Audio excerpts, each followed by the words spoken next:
Let your body sink a little deeper into the surface beneath you. Feel the weight of your shoulders releasing, the slow loosening of everything you carried today. There is nowhere you need to be. There is nothing you need to solve. You are here, and that is enough. Breathe in slowly, hold it for just a moment, and let it go. Let the world outside this room become a little quieter with each breath you take. Tonight we're going somewhere vast. We're going somewhere that asks you to sit with a particular kind of silence. The silence that follows the end of something enormous.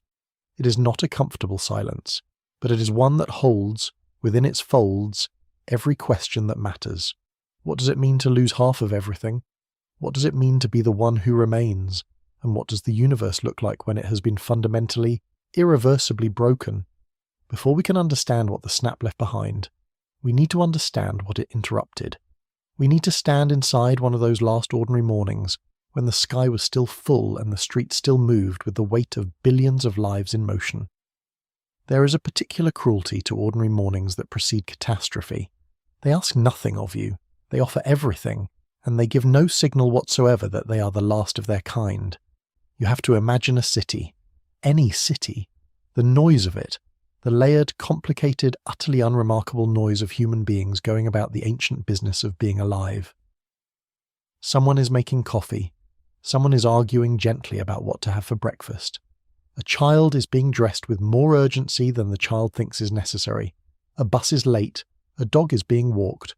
Somewhere in an office building a meeting is starting that no one particularly wants to attend. This is the texture of a living world.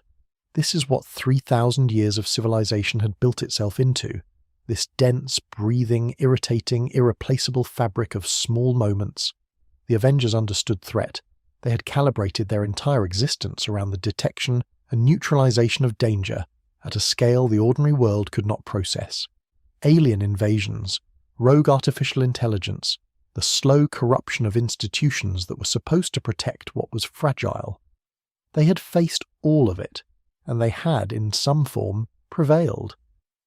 What they had not prepared for, what no framework in their experience could have prepared them for, was the possibility that the danger would not come from outside the universe, but from someone who believed they were doing the universe a service. Thanos did not announce himself the way other threats had.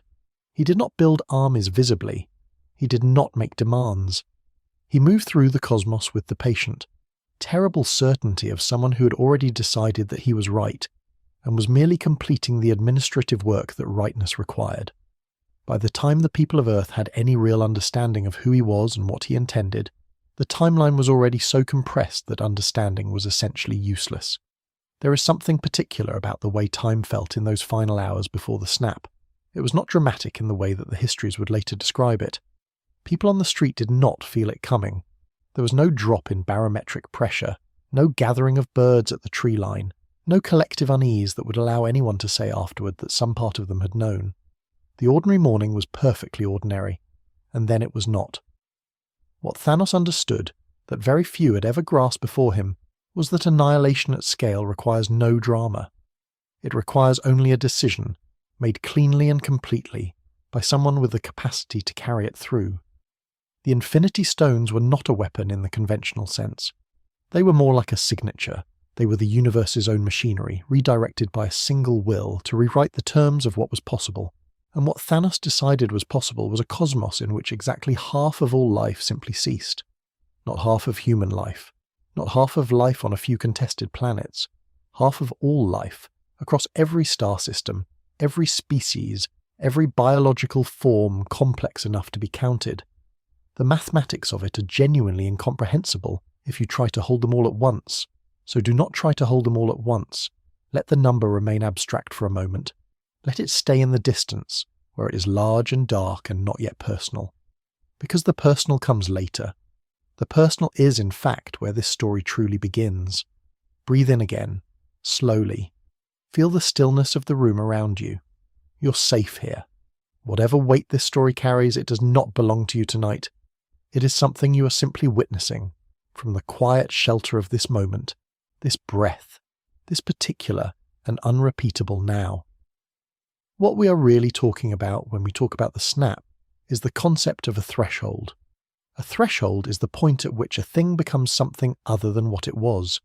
Water becomes ice. Silence becomes grief. A world becomes a half-world. The snap was a threshold, and once it was crossed, every single thing on the other side of it was permanently different, not just diminished, but structurally altered in a way that even restoration could not fully undo. Tony Stark, in the years that followed, would describe the feeling of that morning as something that had no adequate language.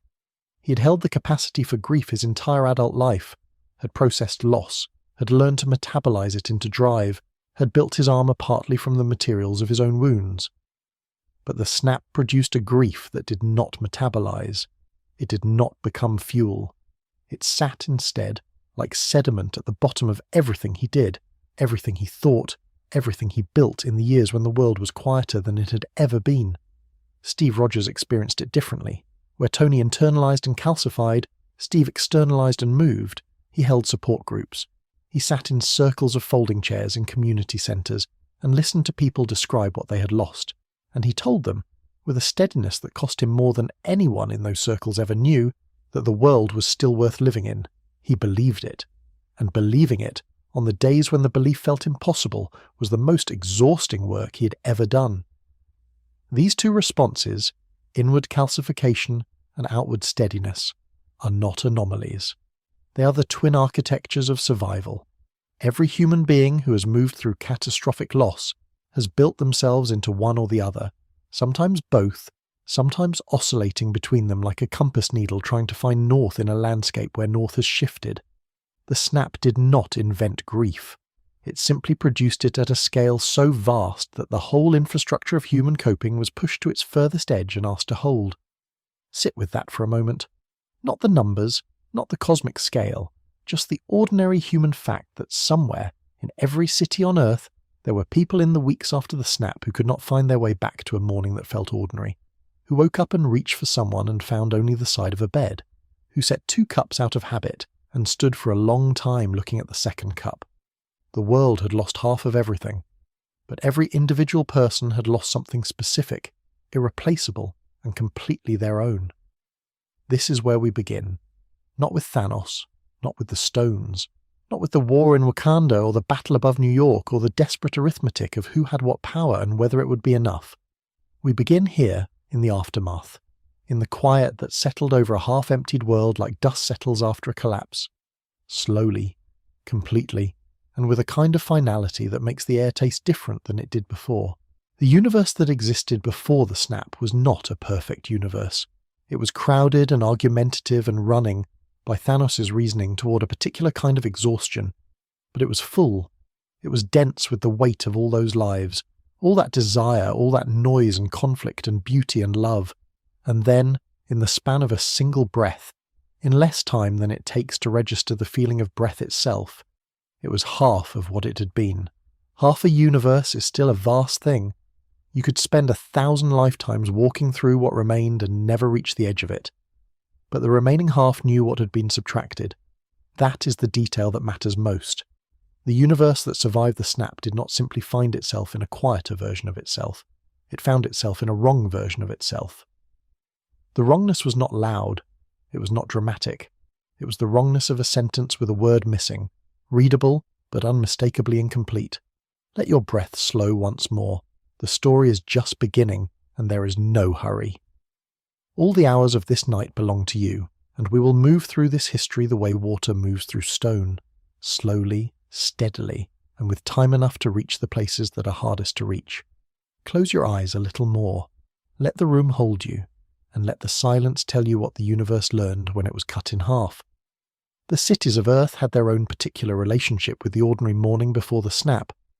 Consider what a city is, not in its architectural or administrative dimensions, but in its lived ones. A city is the agreement of enormous numbers of people to organize their existence in close proximity, to share infrastructure and air and noise and the accumulated weight of millions of simultaneous routines. The street below your window in the hour before the snap was full of this agreement in motion.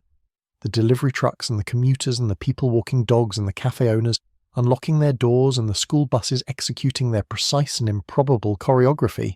All of it was a kind of constant renegotiation of the terms of shared life. And all of it was in the last hour of its unremarkable ordinariness. The people who would later be called survivors did not know, in that last ordinary morning, that the category of survivor was about to be created. You cannot see the threshold until you have crossed it and turned around. What they knew was what they always knew. The particular quality of that morning's light, the temperature of their coffee, the mood they were in, the things they were looking forward to and the things they were dreading, and the large middle territory of things they were not thinking about at all because the brain cannot run all of its threads simultaneously, and some things, some mornings, simply do not rise to the level of conscious attention. In the last ordinary morning, the vast majority of human beings were attending to something other than the condition of their own continuation, which is exactly what ordinary mornings are for. What made those last ordinary mornings most ordinary was the absence of premonition, not the cinematic absence of premonition, the dramatic, ironic kind that stories use to signal impending catastrophe, but the genuine, unperformed absence of it. The human nervous system is not, in fact, particularly good at detecting the approach of things that have no precedent. It is very good at pattern recognition, at identifying threats that resemble previous threats, at reading the specific grammar of dangers it has learned to fear. What it cannot do is feel the approach of a category of event that has never occurred before. The snap had no precedent. So there was no feeling. There was only the morning, ordinary in every way that a morning can be ordinary, right up until it was not. Feel the surface beneath you, the particular give of it, the way it has shaped itself around you over these minutes. You're very still. The room is very quiet. There is a warmth somewhere close. The warmth of a blanket, or the warmth of the air itself, or simply the warmth that comes from being inside and at rest, while the world outside continues its slow, indifferent turning. You are held. You are here. Let the next breath come without effort. When we speak of what the snap produced, we tend to reach first for the largest numbers. 3.5 billion human lives, give or take, trillions more across the galaxy. These numbers are not wrong, but they are, in a meaningful sense, the least useful way to understand what actually happened. Numbers at that scale do not illuminate. They overwhelm. They produce a kind of cognitive shutdown that masquerades as comprehension. To truly understand what the snap left behind, we have to reduce the scale until it becomes something the human mind can actually hold. Consider a research team. 7 people, working across 3 years on a single scientific problem. They had developed a particular rhythm together, the shorthand of people who have been in the same room long enough to know how each other thinks.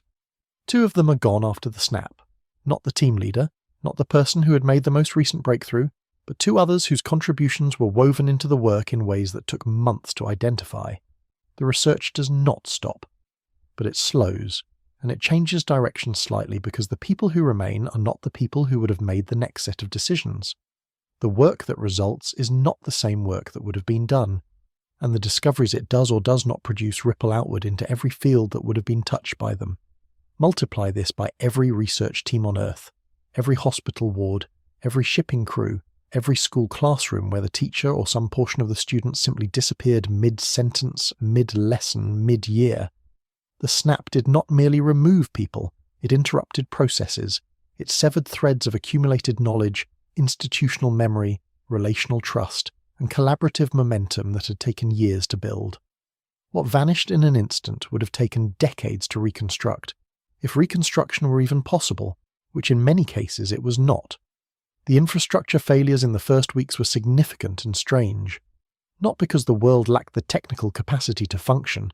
Enough engineers and doctors and pilots remained to keep essential systems operational. The strangeness was in the asymmetries. A hospital might find itself with 3 experienced surgeons where it had had 6, but with its supply chains intact and its equipment untouched. Another hospital might find its surgeons mostly present, but its nursing staff halved, producing a different and in some ways more difficult set of problems. There was no pattern to who remained and who did not. The randomness was, in its way, the most destabilizing aspect of all. Human beings are pattern-seeking creatures. We can cope with almost anything if we can identify the logic that governs it. We can grieve a loss that makes sense, that follows from some prior cause, some accumulated risk, some logic we can trace back to a decision or a circumstance. What we struggle enormously with is loss that is purely arbitrary. The snap offered no explanation. It honoured no status, no goodness, no usefulness, no love. It simply selected at random, and the selection was final. The psychological literature on random loss, on the grief that follows disasters and accidents, whose cause is arbitrary rather than targeted, consistently identifies a particular secondary wound that compounds the primary loss. It is the wound of meaninglessness. When we lose someone to an illness, we can frame that loss within a narrative, however painful. When we lose someone to pure randomness, the narrative collapses. The story we were telling ourselves about how the world works, about cause and effect, about who deserves protection and who does not, about the relationship between goodness and survival, is revealed to be a story, and nothing more. On a global scale, this secondary wound was everywhere in the 5 years after the snap. It expressed itself in countless forms. Religious institutions faced questions they had never been equipped to answer, and answered them badly or not at all, and lost significant portions of their congregations in the process. Not to loss of faith exactly, but to a kind of faith exhaustion, a spiritual tiredness so profound that the effort of belief felt like one more burden on top of all the others. Philosophers wrote essays and then burned them. Therapists did the best they could, which was considerable, but were themselves grieving in the same impossible context as their clients. Natasha Romanoff understood this particular dimension of the aftermath in a way that the others perhaps did not. She had been trained to see systems, to map the relationships between moving parts, to identify where a network was vulnerable and where it was resilient. What she saw in those first years after the snap was a world whose systems were trying to adapt to a blow that no system had been designed to absorb. And she stayed. She kept her post at the compound, kept the global communications running, kept the threads of international coordination alive, not because she thought they would lead anywhere in particular, but because she understood that the alternative, letting the systems collapse entirely, was a kind of second death that the world could not afford. What does it cost a person to hold something together that does not want to be held? What does it cost to be the one who stays at the desk, who takes the calls, who reviews the satellite imagery of empty cities and makes the small adjustments to resource allocations that keep the lights on in places that no longer have quite enough people to keep the lights on themselves? This is not the heroism that gets commemorated. There are no monuments to the people who kept filing the paperwork after the world ended.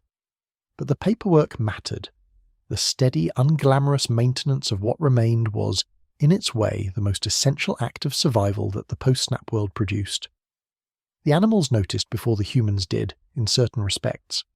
The populations of domesticated animals, dogs and cats and livestock and working animals of every kind, were disrupted in ways that played out over months. Not because the animals grieved in the human sense, but because they were dependent on human routines that had been interrupted or ended. Animal shelters in the weeks after the snap received more animals than they could process. Farms where the workforce had been partially reduced struggled to maintain feeding schedules and veterinary care. This is not a small thing. The food supply chains that humanity depends on are built on animal agriculture, and animal agriculture depends on human attention, and human attention had been reduced by half. The ocean, interestingly, experienced something that researchers in the following years would describe with a complicated mixture of scientific precision and moral discomfort. With half of the world's fishing fleet suddenly short-handed, and many fishing operations suspended entirely in the chaos of the first months, certain fish populations began to recover at rates that the previous century of industrial fishing had made impossible. The mathematics were simple and horrible. Fewer humans meant less consumption, and less consumption meant more room for the non-human world to breathe.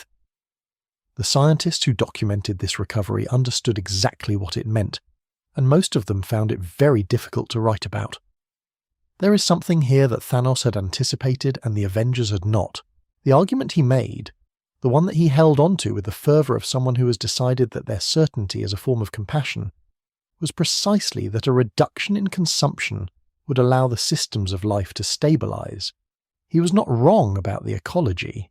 He was wrong about nearly everything else, including what it means for a universe to thrive, what the relationship between resource and consciousness actually is, and the fundamental question of whether any single being has the right to make that calculation on behalf of all the others.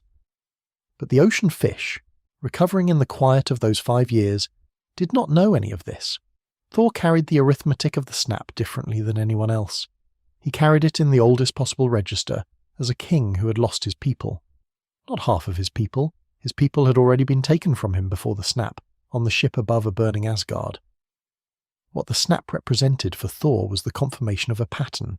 The pattern said, everything you love will be taken.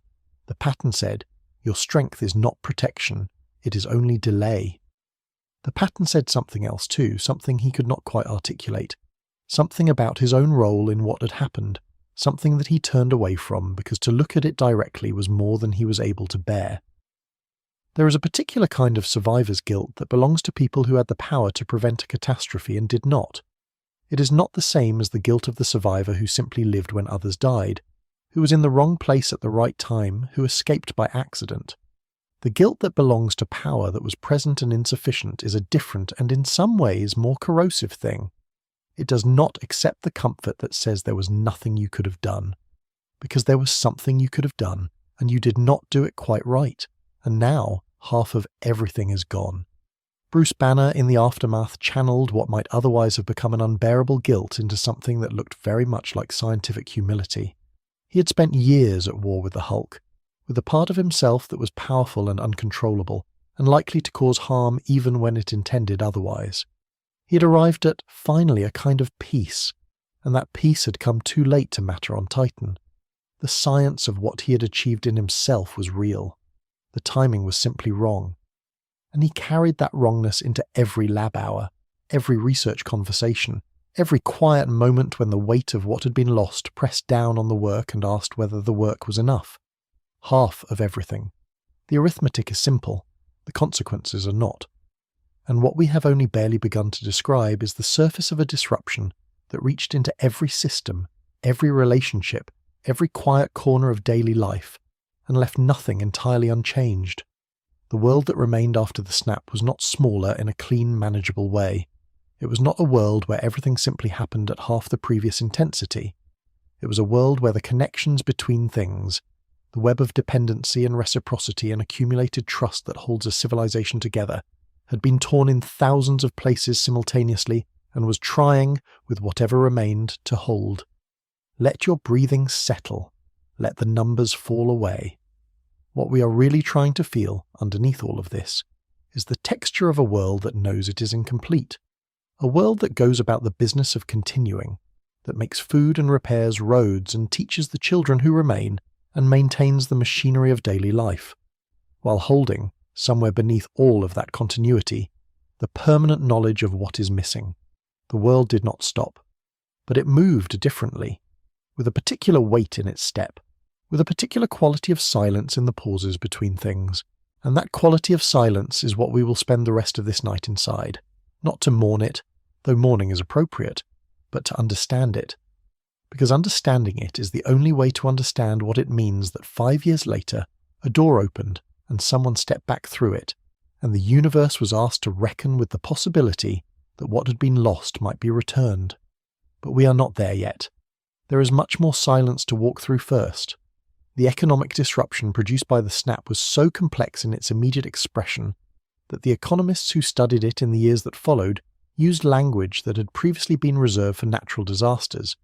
But even that language was inadequate because natural disasters operate in specific geographical regions and leave the rest of the world intact to provide assistance and resources to the affected area. The snap affected every geographical region simultaneously, with the same proportional reduction, which meant that the mechanisms by which disruption in one place is usually addressed by stability in another simply did not operate. There was no unaffected region to draw on. There was only the global community of those who remained, trying to address global disruption with half the resources, half the workforce, and half the institutional knowledge that had existed the day before. The schools are worth particular attention in this context, not because children are a special category of loss. Every individual taken by the snap was a specific and irreplaceable loss, regardless of age or role, but because schools are places where the future is actively being constructed. Every classroom is an investment in a future version of the world. The interruption of that investment, the teachers who disappeared mid-lesson, the students who did not return after lunch, The classrooms that were half emptied of the relationships that give learning its social dimension produced consequences that would not be fully visible for years. The children who went to school in the first week after the snap found spaces that were structurally intact but contextually unrecognizable. They sat in rooms where the absence of their missing classmates was a presence more immediate than any lesson. You're still here, still settled, still breathing at the pace this night requires. Perhaps you feel the pull of sleep beginning to gather at the edges of your awareness, a softness at the perimeter of your thoughts, a gentle heaviness in your limbs. That is welcome. That is right.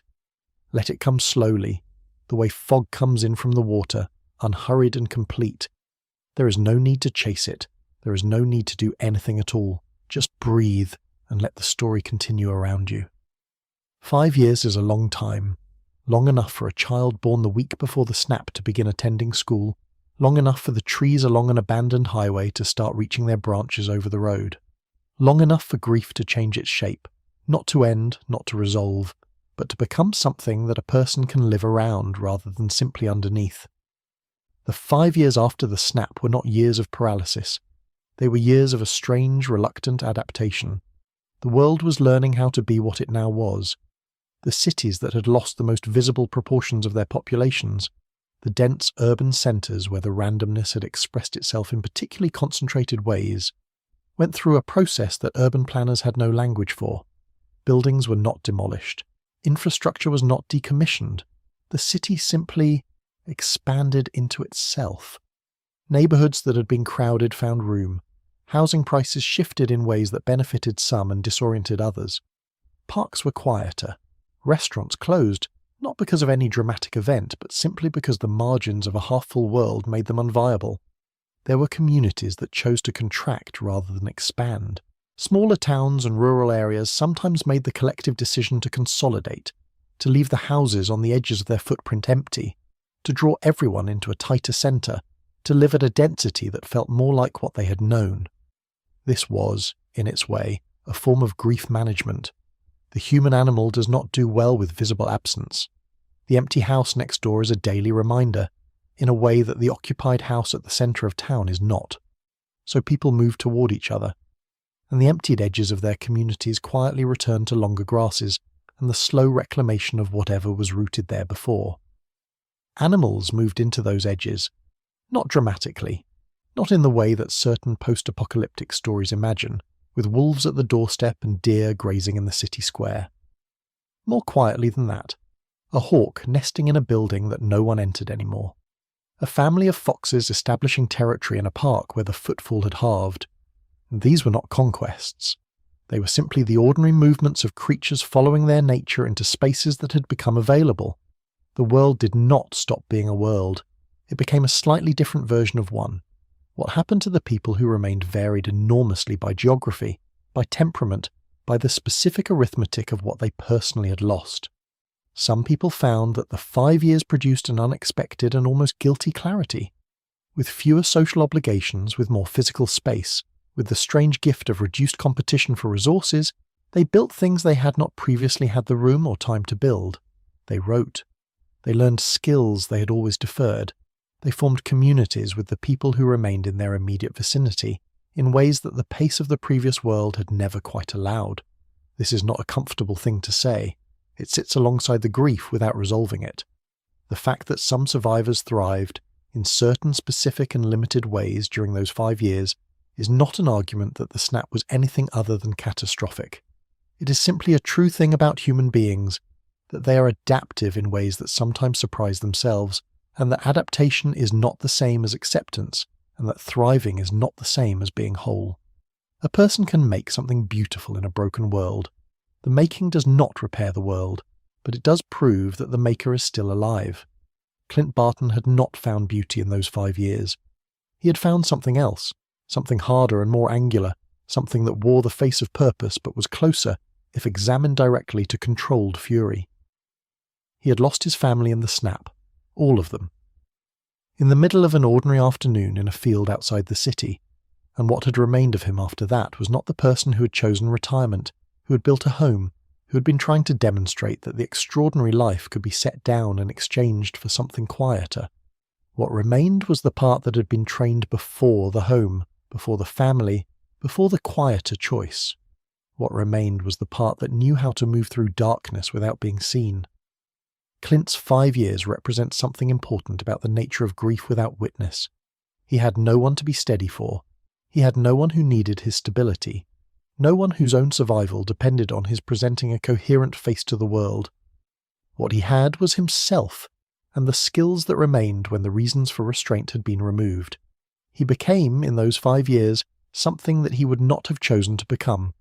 And when Natasha found him, crouching at the edge of his own becoming in a city where no one who knew him would have recognized him, the thing she offered was not absolution.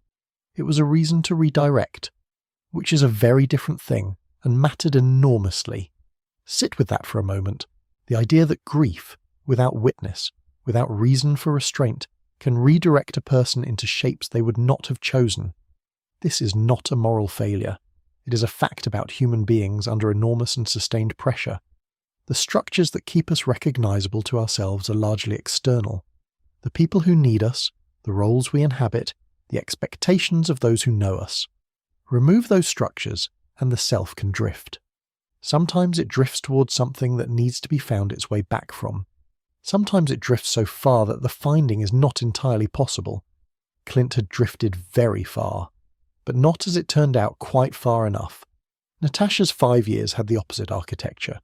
Where Clint's were unwitnessed and therefore ungoverned, Natasha's were entirely public, performed daily in the presence of the global infrastructure she was holding together, visible to the screens and cameras and communication networks that she moved through, with the same methodical steadiness that she had applied to every previous assignment. Her grief was not hidden, but it was not expressed either.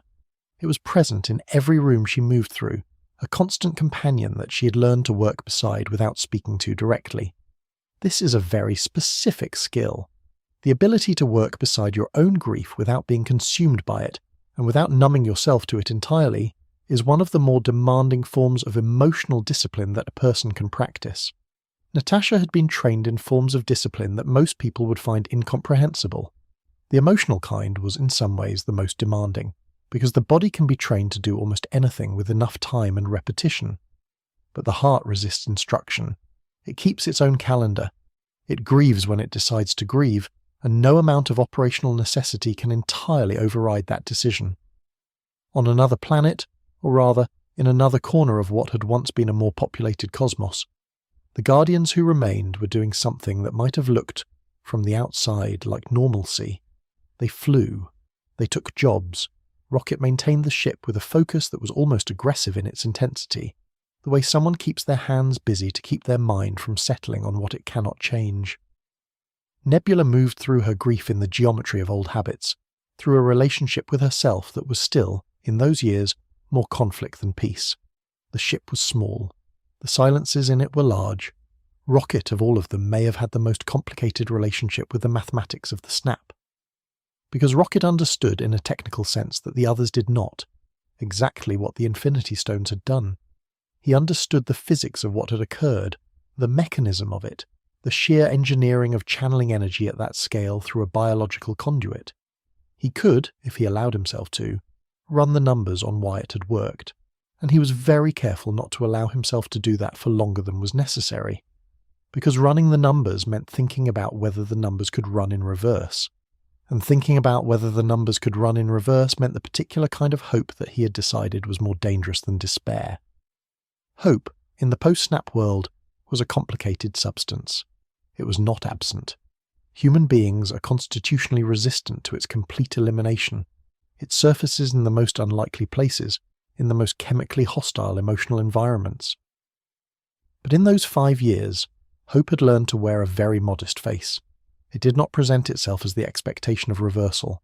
It presented itself instead as the expectation of continuation, that tomorrow would come, that something worth having would still be present in it, that the world, reduced and wounded as it was still a world worth inhabiting. This smaller, quieter hope was not nothing. It was in fact exactly the amount of hope that the situation honestly allowed. The monuments went up in the 2nd year, not immediately.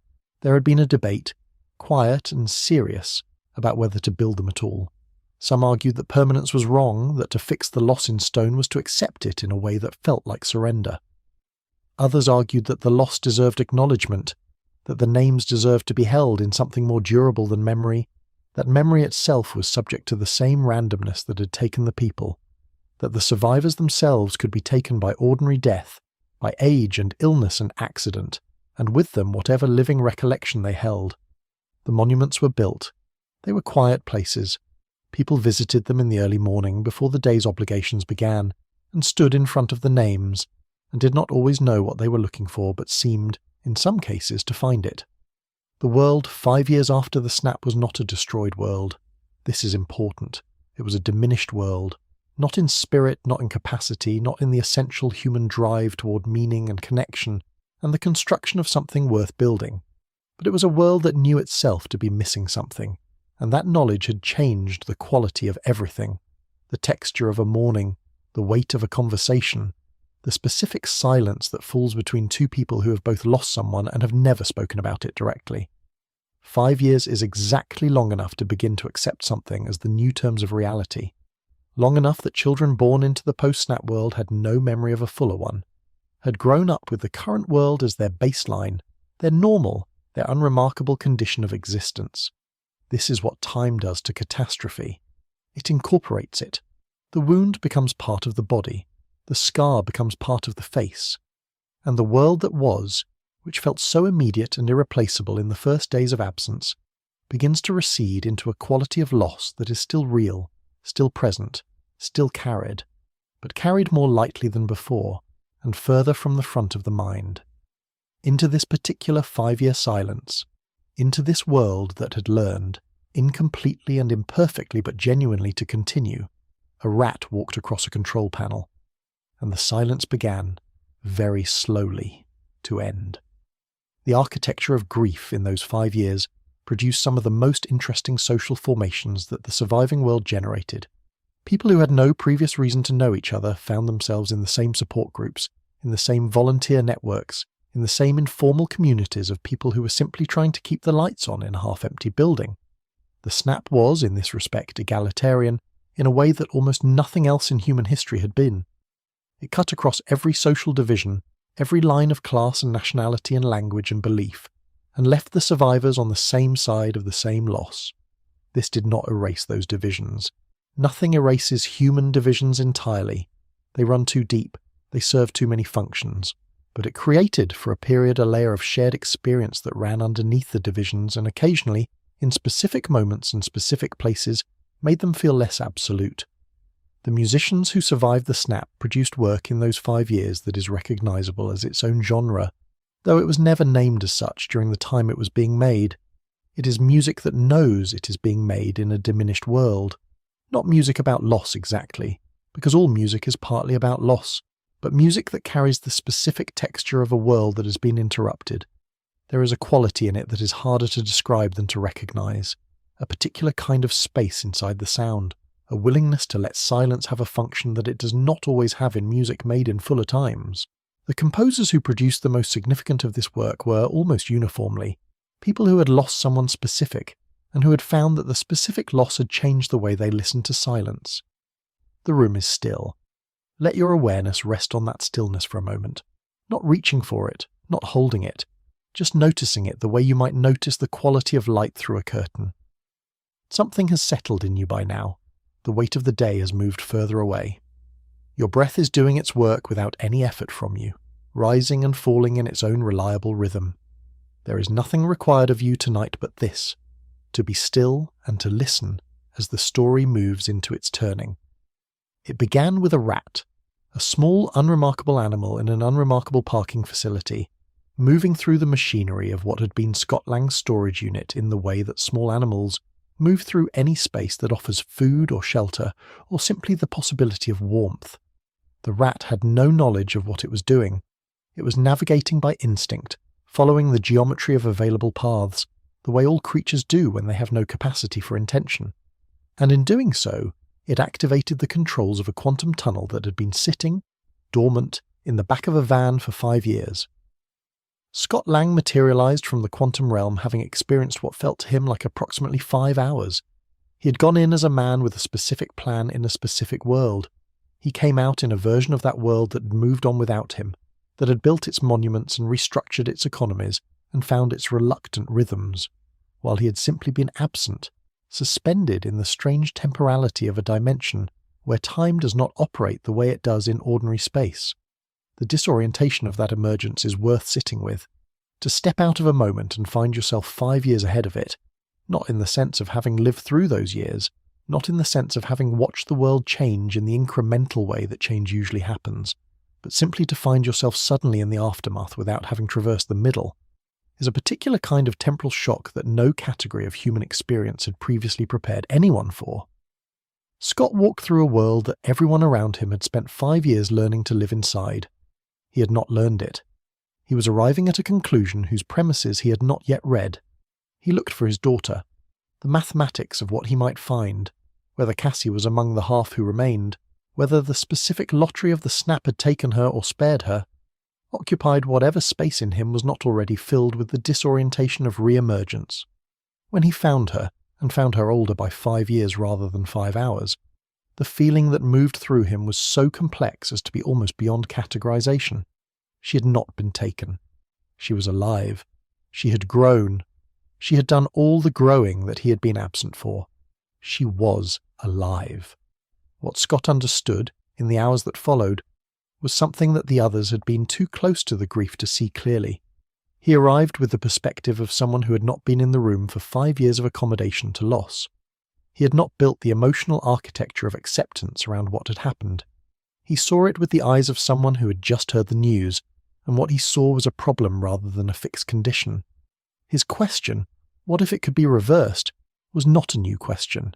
It had been present in some form in the private thinking of everyone who had survived. But 5 years of living with the loss had buried it under the accumulated weight of what could not be changed. Scott arrived without that weight, and the question, asked without that weight, landed differently. He brought it to Steve Rogers first, because Steve was the person whose stability made the impossible feel worth attempting. This was not accidental. People bring their most improbable ideas to the people whose belief in the possible feels most grounded. Steve's particular kind of hope, the steady, non-dramatic, just one more day variety, was a kind of container for the larger and more dangerous hope that Scott was carrying. If Steve could hold it without dismissing it, then maybe it was real enough to pursue. Steve's first response was not skepticism. That is the detail that matters. A person who had spent 5 years maintaining operational steadiness in the face of catastrophic loss might have been expected to protect himself against the reopening of the question, to have closed certain doors internally as a survival strategy, the way you might close off a room in a house that you cannot afford to heat. But Steve Rogers had never entirely closed that door. He had been manning the desk and running the support groups and doing the steady, unglamorous work of keeping the remaining world functional. But underneath all of that, the door had remained ajar. They went to Tony. This was the harder conversation. Tony had done what Tony always did with pain. He had built something around it. Not to hide it exactly, but to give it structure. He had built a life in those 5 years that was, by any ordinary measure, a good life. A family. A home. A kind of peace that he had never previously managed to inhabit. He had arrived somewhere that resembled contentment, through a route so costly that the arrival itself was almost incomprehensible. And now 2 people were standing at his door with the suggestion that the cost might have been unnecessary. Tony's initial refusal was not callousness. It was the response of someone who has learned at great expense to live inside a particular set of conditions, and who understands that reopening the question of those conditions is not a neutral act. It is not a simple mathematical reversal.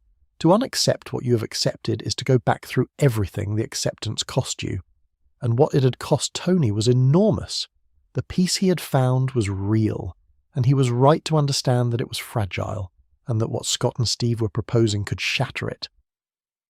He went home that night and held his daughter, and in the night, when the house was quiet and his family was sleeping and he was alone, with his mind in the way that people who cannot turn their minds off are always eventually alone with them, he did what he could not prevent himself from doing. He ran the math, not to solve it, or so he told himself initially, just to understand the parameters, just to know whether it was even theoretically possible, and then, because the math began to resolve in a direction that suggested it might be, He could not stop. He worked through the night and into the morning, and in the morning he had something. What he had, technically speaking, was a model for navigating the quantum realm with sufficient precision to access specific points in the time dimension without altering the causal chain of the present. The physics of this are genuinely complex. The interaction between quantum probability states and the fixed causality of macroscopic time is not a simple thing to thread. But what matters for our purposes is not the mechanism. What matters is the decision that the mechanism represented, Tony had decided. He had arrived at the edge of his carefully constructed contentment, looked back over it, and stepped past it. He brought the solution to the compound, and when he delivered it, the thing he said was not triumphant. It was not the language of someone who had solved a problem and was ready to celebrate the solution.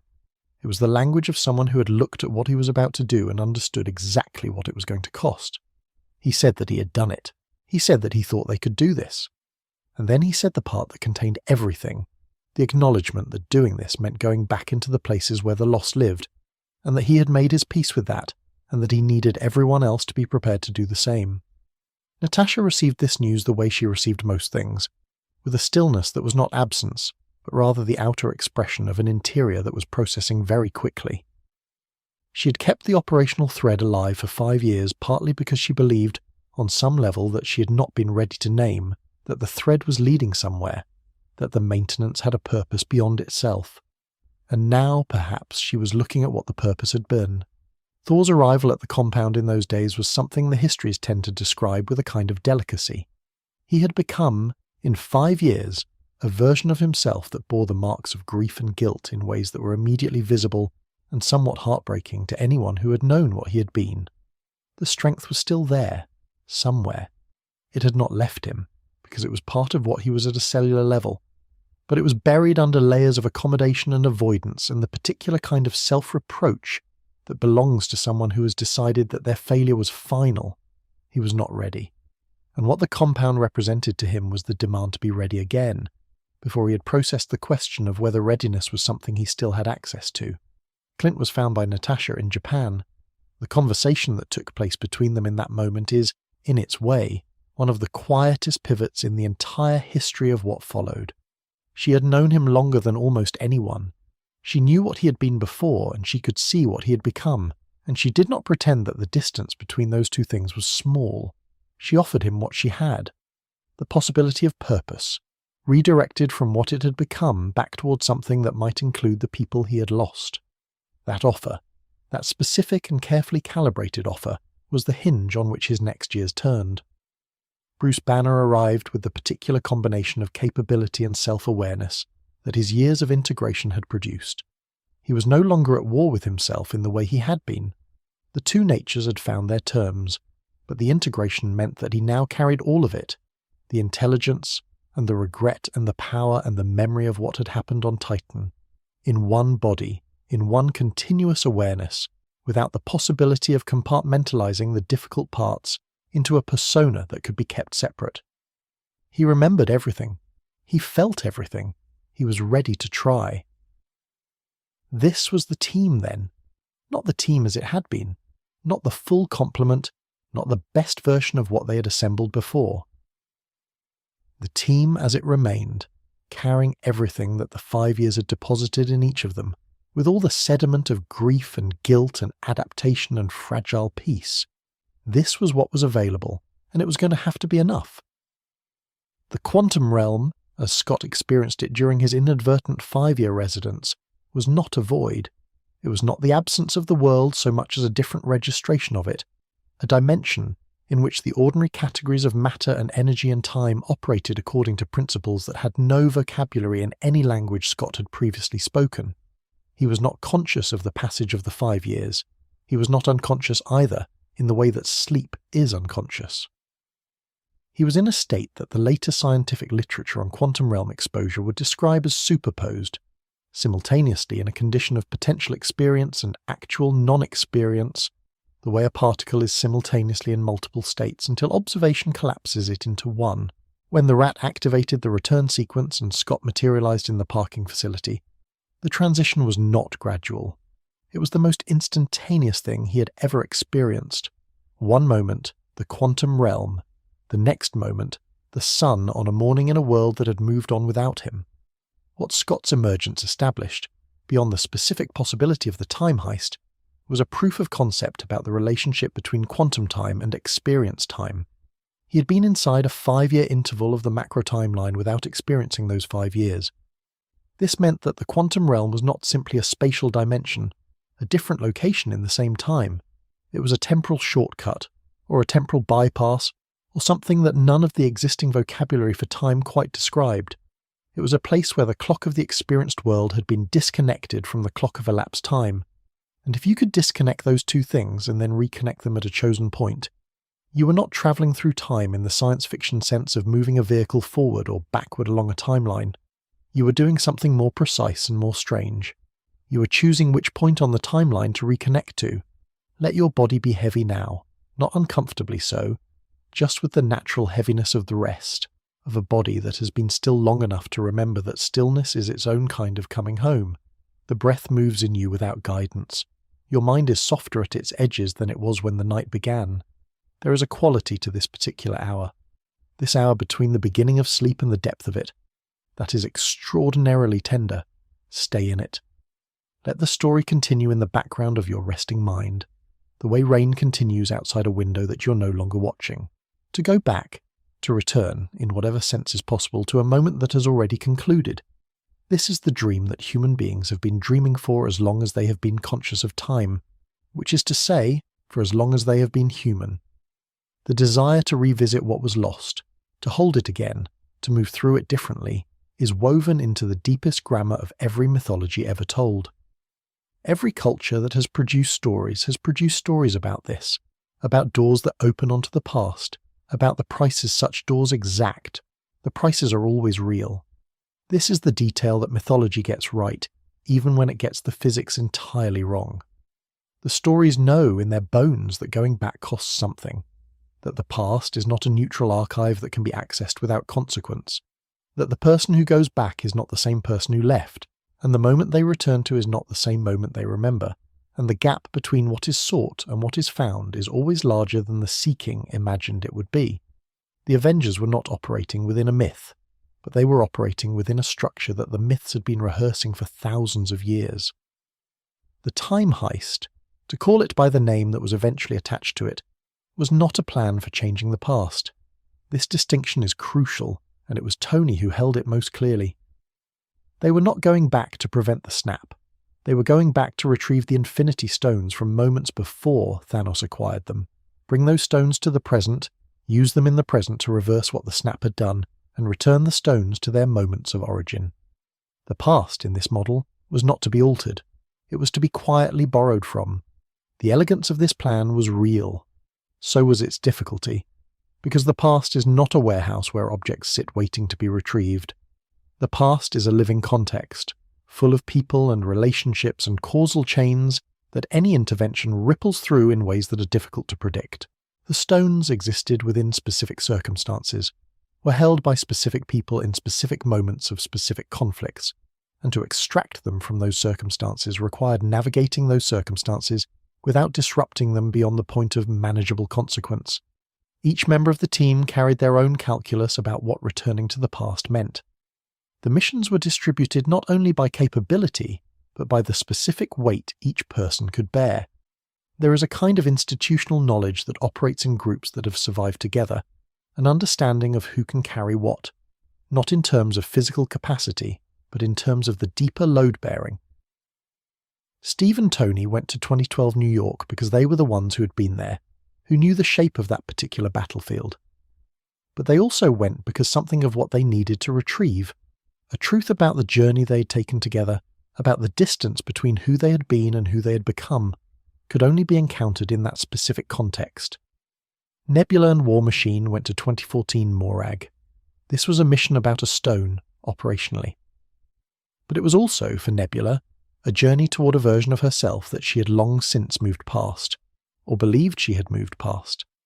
To return to a moment in her own history, to be physically adjacent to who she was before the years of change had produced who she was now, is a form of confrontation that no other member of the team was asked to make in quite the same way. Her past self was not distant in the way that Steve's 2012 self was distant. It was still present in her, in the metal and the memory, in the architecture of damage that she was still, in those years, in the process of rebuilding. Thor and Rocket went to Asgard 2013. For Rocket, this was a technical mission, a matter of precision and access. For Thor, it was something else entirely. To return to Asgard, to the world he'd watched fall, to the people who were gone, to the version of his life that had preceded every loss, was to step directly into the territory that the 5 years had built its highest walls around. And within that territory was his mother, Frigga, who was alive in 2013, who had not yet been taken, who would be taken before the day was out. The prohibition against interference with the timeline was clear. The proximity to her, to the last time she would exist in any accessible moment, was not something that the prohibition addressed, because the prohibition was about outcomes, not about feelings, and feelings are not subject to the same governance that outcomes are. Sit with this for a moment. The idea of walking through a version of your past in which the people you have lost are still present, not recovered, not returned, but simply alive in their own moment, in the world as it was before the subtraction. What would you do with that proximity? Would you follow the plan? Would you hold to the parameters? Would the sight of the living past, its particular texture, its specific warmth, be enough to displace the discipline that the mission required? Thor held. And in holding, he learned something about himself that the 5 years of avoidance had obscured, that he was still, underneath everything, capable of being who he needed to be. The New York 2012 mission carried its own particular weight. The Avengers of 2012 were operating in the immediate aftermath of an alien invasion, exhausted, suspicious, not disposed toward cooperation with people they did not recognize, even if those people were claiming to be future versions of themselves. The logic of this is almost elegant in its difficulty. The very qualities that made the 2012 team effective in their own crisis, their wariness, their self-reliance, their institutional reflexes, made them obstacles in the larger context that the 2023 team was trying to navigate. Tony's encounter with Howard Stark in 1970, which followed the partial failure of the New York mission when the 2012 capture of the Tesseract went wrong and required a secondary extraction, was the unplanned thing that the planned thing produced. To meet your father when you are older than he was when he knew you. To see him as a person, rather than as the fixed, mythologized presence of your childhood. To have a conversation that is ordinary on its surface and utterly extraordinary in its context. Tony had been working through the relationship with his father for his entire adult life. Had built his armor, literally and figuratively, partly in response to who Howard had been. And in 1970, Howard Stark was a young man who did not yet know what his son would become, and who talked about the child he was waiting for with a vulnerability that Tony had never had access to before. Steve's 1970 experience was different in shape but parallel in kind. He was in the same compound, in the same errand. He and Tony had divided the task of obtaining the space stone and the Pym particles needed for the return. But what drew his attention was a photograph of someone who had been gone from his life for 70 years, who existed only in memory and in the specific ache of what was unresolved between them. Peggy Carter was in that building, alive in 1970, going about the work of her life. Steve did not approach her. He stood in the hallway and he heard her voice through a door, and he felt whatever he felt, which was private and enormous and entirely his own. And then he did what the mission required. The Soul Stone required something that the other stones did not. It required a sacrifice. Not a metaphorical sacrifice, not a strategic cost, but the literal giving up of a life. What the Soul Stone asks for in exchange for itself is what you love most. This is not a mechanism that operates through logic or negotiation. It is, in its way, the purest expression of the price that going back always exacts. You cannot have what you most want restored without losing something of equal weight. The transaction is non-negotiable. Natasha and Clint arrived at Vormir together. The conversation that followed, the argument, which is the only accurate word for it, about which of them would be the one to make the sacrifice, is documented in the way that conversations of enormous weight are always documented, imperfectly, through the accounts of those who participated, filtered through the distortion of what came after. What is clear is that both of them meant what they said. Both of them were genuinely prepared. Both of them had done the internal work in their own way of arriving at that cliff with the capacity to go over it. Natasha went over it. Not because she valued her life less than Clint valued his. Not because she was less loved, or less important, or less worth protecting. She went over it because she was faster, and because she'd made her calculation, and because she believed, with the clarity of someone who has spent a lifetime making assessments of irreversible situations, that the world on the other side of the return was one that Clint should be in, that his family, restored, needed their person back, and that she had made her peace with what this cost, in the way she had always made her peace with costs, which was quietly and completely, and without requiring anyone else to witness the making. Clint returned to the compound with the Soul Stone and without Natasha. The grief that the team carried in those hours was not like the grief of the 5 previous years, which had been diffuse and cosmic and about a loss so large that it could not be personalized. This grief was specific. It had a name. It had a face. It had a history that went back through years of partnership and trust, and the particular intimacy of people who had worked alongside each other in the most high-stakes possible conditions. Natasha was gone, and her being gone was the cost of the attempt to bring the others back. There is a tension in this, and uncomfortable mathematics, that the histories of the event have not always handled gracefully. The sacrifice of one life, made willingly, to enable the return of billions. This is not a transaction that resolves cleanly into comfort. It is not supposed to. Natasha Romanoff was not a means to an end. She was a person, complete, irreplaceable, with a history of her own that preceded every mission she had ever been assigned. And she had made the choice that she made, and it was hers to make, and it cannot be taken from her. But it is also not a thing that can be absorbed without remainder. The gauntlet was built. The stones were assembled. The moment was coming. And what waited in it was not just the reversal of the snap, not just the return of 3.5 billion human lives, but everything that the return would bring with it, including the Thanos who had not yet completed his work, and the war that would follow his arrival, and the question of whether the team that had travelled so far and lost so much along the way had enough left to face what was coming. The preparation for the Time Heist occupied weeks that moved at a particular tempo, the tempo of people who are doing something they know matters enormously, and who are trying to hold the enormity of it in one hand and the operational specifics of it in the other, without either hand shaking too much. The logistics were Tony's domain. The emotional preparation was largely everyone's private business. But the compound had a quality in those weeks that people who were there have described similarly, a heightened attention to ordinary things. The meals were noticed more than usual. The conversations had a slight additional weight. The silences were not uncomfortable, but they were present, in a way that silences in busy places are not always present. Everyone in that building knew that they were in the last ordinary weeks, before something that might not have an ordinary after. The suits were adjusted, the equipment was calibrated, the extraction points were mapped with the precision that Tony brought to every technical problem, which is to say, with the precision of someone who believes that sufficient attention to the details will eventually produce a result that the details support. This belief is not magical thinking. It is the operational philosophy of someone who has built his way out of enough impossible situations to have genuine evidence that the approach works. But it is also, in its own way, a form of hope, the disciplined, technical, evidence-based form of hope that is the particular variety available to people who do not allow themselves the undisciplined variety. You're drifting a little now. You can feel it at the edges of your awareness, the gentle dissolution of the boundary between thinking and dreaming, between being awake and being in that quiet country between.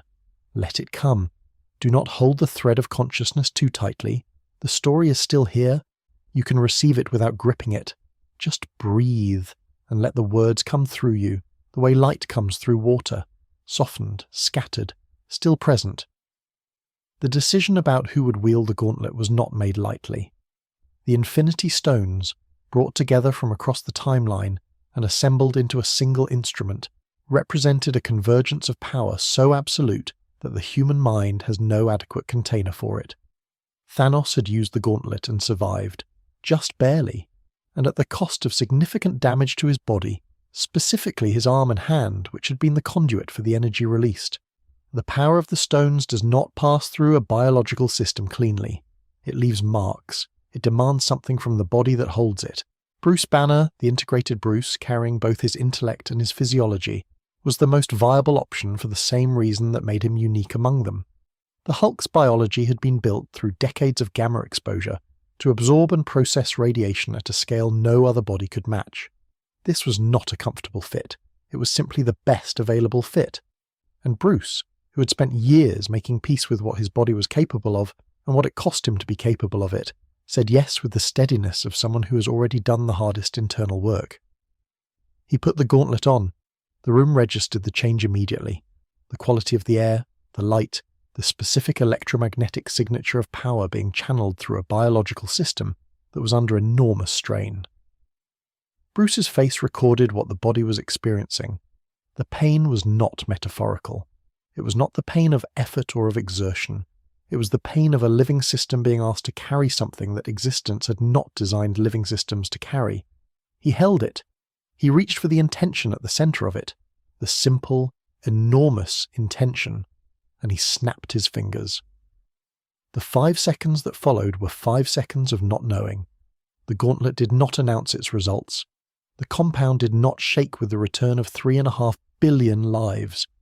The Avengers standing in the bunker had no immediate confirmation that anything had happened at all. Bruce's arm was damaged, severely, in a way that would take years to recover from fully, and would never fully recover in the deepest sense. He had done what he could do. Whether he had done enough was not yet visible. And then Thanos' army arrived. Not the Thanos of 2023, who no longer existed, but the Thanos of 2014, drawn to the present through the disruption in the timeline that Nebula's connection to her past self had created. The compound absorbed the first strike from above before anyone inside it had time to process that they were under attack. The force of what descended on that building was not surgical. It was designed to flatten, and it largely succeeded. There is something worth pausing on in what happened to the compound in those moments. 5 years of careful operational maintenance, 5 years of Natasha's steady management of global infrastructure, of the communications and supply chains and resource allocation that had kept the remaining world from collapsing entirely.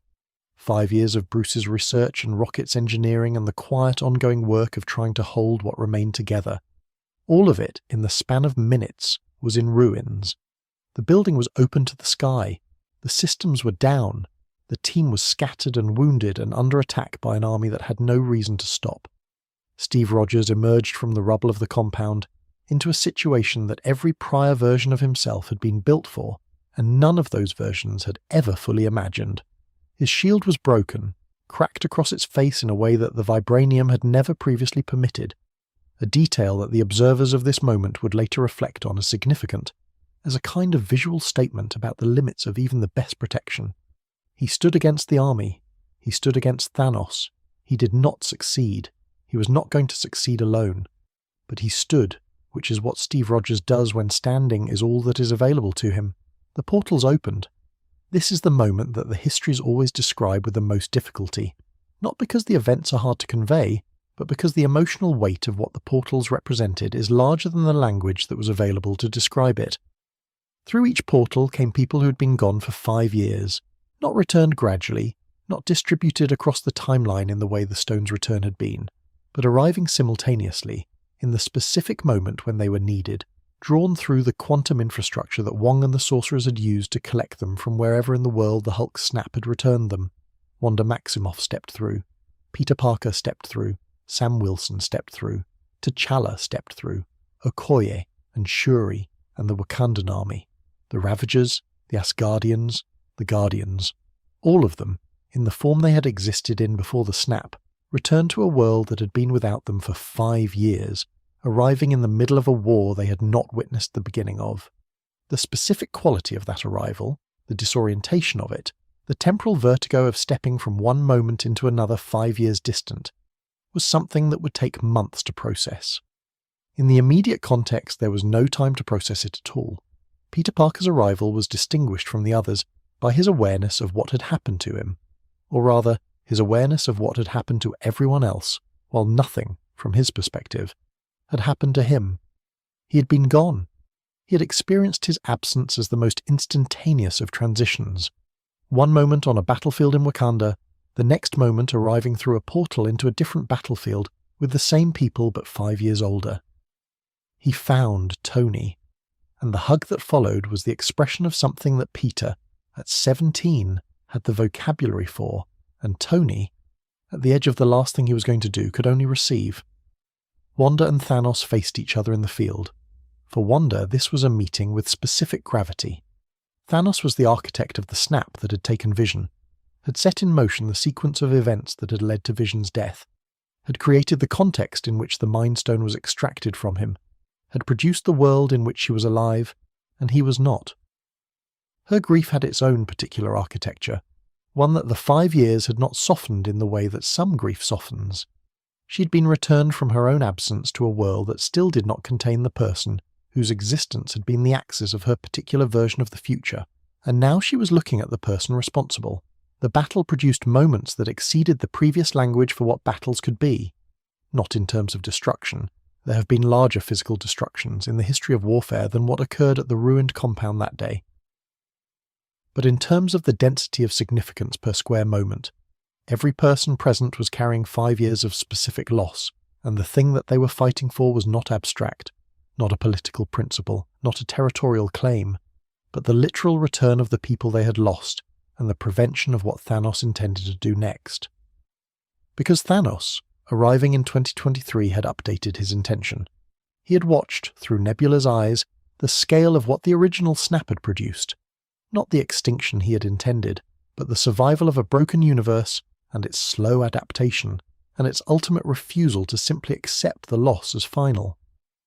And he had concluded, with the terrifying logic of someone who believes absolutely in their own correctness, that the problem with his original plan was that it had left survivors, that a universe reduced by half would always, eventually find its way back to excess, that the only sufficient solution was to begin again entirely, not to reduce, to replace.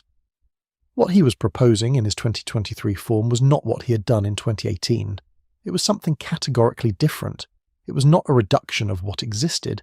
It was the elimination of what had been and the construction of something new, without any of the accumulated history that had produced the current version of the universe. He was, in effect, proposing to make the universe forget itself, to start the story over from a blank page, without the characters, without the lore, without the thousands of years of accumulated life that had produced everything that was present in that field, including the people fighting against him. Tony understood this. It was the understanding that made the next decision possible, not the grief, not the survival instinct, not the operational logic, but the specific intellectual grasp of what was being proposed and what it would cost. Tony Stark had always been, underneath the armour and the industry and the formidable external identity, a man who cared about what was built, about the continuity of constructed things, about the relationship between effort and legacy, between what you make and what it becomes after you. And what Thanos was proposing was the end of that, not just for Tony, but for everyone, and for everything that everyone had ever made. He reached for the stones. What happened next was the kind of act that does not fit inside ordinary analysis. It was not heroic in the way that the word is generally used. It was not the performance of heroism, not the display of it, not the kind of courage that is comfortable being witnessed. It was a private decision, made in a public moment, by someone who had run the numbers and arrived at the only conclusion the numbers supported. He took the stones. He held the power that had broken Bruce's arm and nearly destroyed Thanos' body. And he said the only words that were adequate to the moment. I am Iron Man. He had said those words before, long ago, in a room full of reporters, in a moment that had seemed important, but could not have predicted how important it would eventually prove to be. The first time, the words were a declaration, a shedding of the mask, an announcement of what he had decided to become. The second time, they were something else. They were the final version of the same statement, carried to its ultimate expression, full of everything that had happened between the first saying and the last. The field after the portals opened was a different kind of battle than anything the Avengers had previously fought. Every previous engagement had taken place in the context of a world that needed saving, a world that was watching, that would be affected by the outcome, that had a stake in what happened on the field. This battle took place in the ruins of a compound, largely out of sight of the world it was fighting for, known to the world only in whatever oblique way that private, enormous things are sometimes distantly sensed, without being directly observed. There were no cameras broadcasting the compound's destruction. There was no running commentary of what was at stake. There was only the field and the people on it, and the enormous private weight of what the outcome meant. Captain Marvel's arrival established a new parameter in the geometry of what was possible on that field. She had been in the further reaches of the galaxy, had been doing, in that time, the work that the cosmos beyond Earth required, which was considerable and constant and not something that could be simply set aside. When the signal reached her, she came. The quality of her arrival, the specific way that her presence altered the balance of force available to the team, is something that the people who witnessed it describe in the language that people use for things that are slightly too large for the available vocabulary. It was simply decisive in the particular moment when decisive was exactly what was needed. Perhaps you have drifted a little and come back. Perhaps the story has been running alongside your sleep like a river alongside a road, present but not demanding your full attention, accessible when you surface and still there when you descend. That is exactly right. There is nothing you need to follow precisely. There is only the warmth of the room and the rhythm of your breath and the slow, continuing story that asks nothing of you but to be here. Let your eyes be heavy. Let your hands be still. The next breath is already coming. Tony Stark died on the field at the ruined compound, surrounded by the people who had fought beside him, as the army that Thanos had brought to that moment began to resolve back into wherever armies go when the will that commanded them is extinguished. He had held the stones for 3 seconds. 3 seconds of absolute power, the full convergence of the universe's fundamental forces channeled through a human body, and the body had not survived it. The damage was too complete. The energy had demanded more than biology could offer. The manner of his death is something that the people who witnessed it have described differently in different contexts, and the differences are meaningful. Pepper, in the account she eventually gave, emphasized the stillness of it, that Tony arrived at the end through a very brief and contained process, that he was present in the way that mattered, and then he was not, and that what she had said to him in those last seconds was the truest thing she had ever said to anyone. Peter Parker's account emphasized the incomprehension, the gap between what he understood was happening and what his emotional architecture could process in the moment, the way those two things ran parallel without intersecting for a long time afterward. What Tony left behind was not primarily the technology, though the technology was extraordinary. It was not the foundation or the resources or the physical infrastructure of what he had built. What Tony left behind was the pattern of what it looked like to be brilliant and damaged and responsible and occasionally wrong, and still, somehow in the end, adequate to the demand. That pattern, the specific shape of a person who builds their way toward the person they are trying to become, is not something that can be catalogued or inventoried. It lives in the people who watched it happen, who measured themselves against it, who disagreed with it and argued with it, and were changed by it in ways they are still discovering. Steve Rogers made his choice in the hours after the battle, when the grief was still immediate and the world was trying to process what had occurred. He was supposed to return the stones to their moments of origin, to place each one back in the specific context from which it had been borrowed, to close the loops and restore the integrity of the timeline. He went. He did not come back in the moment he was supposed to come back in. He came back as an old man. He had stayed. Not to prevent anything, not to change anything. The records, such as they are, suggest that he was careful about this, that he had spent a long time thinking about what he could and could not responsibly do.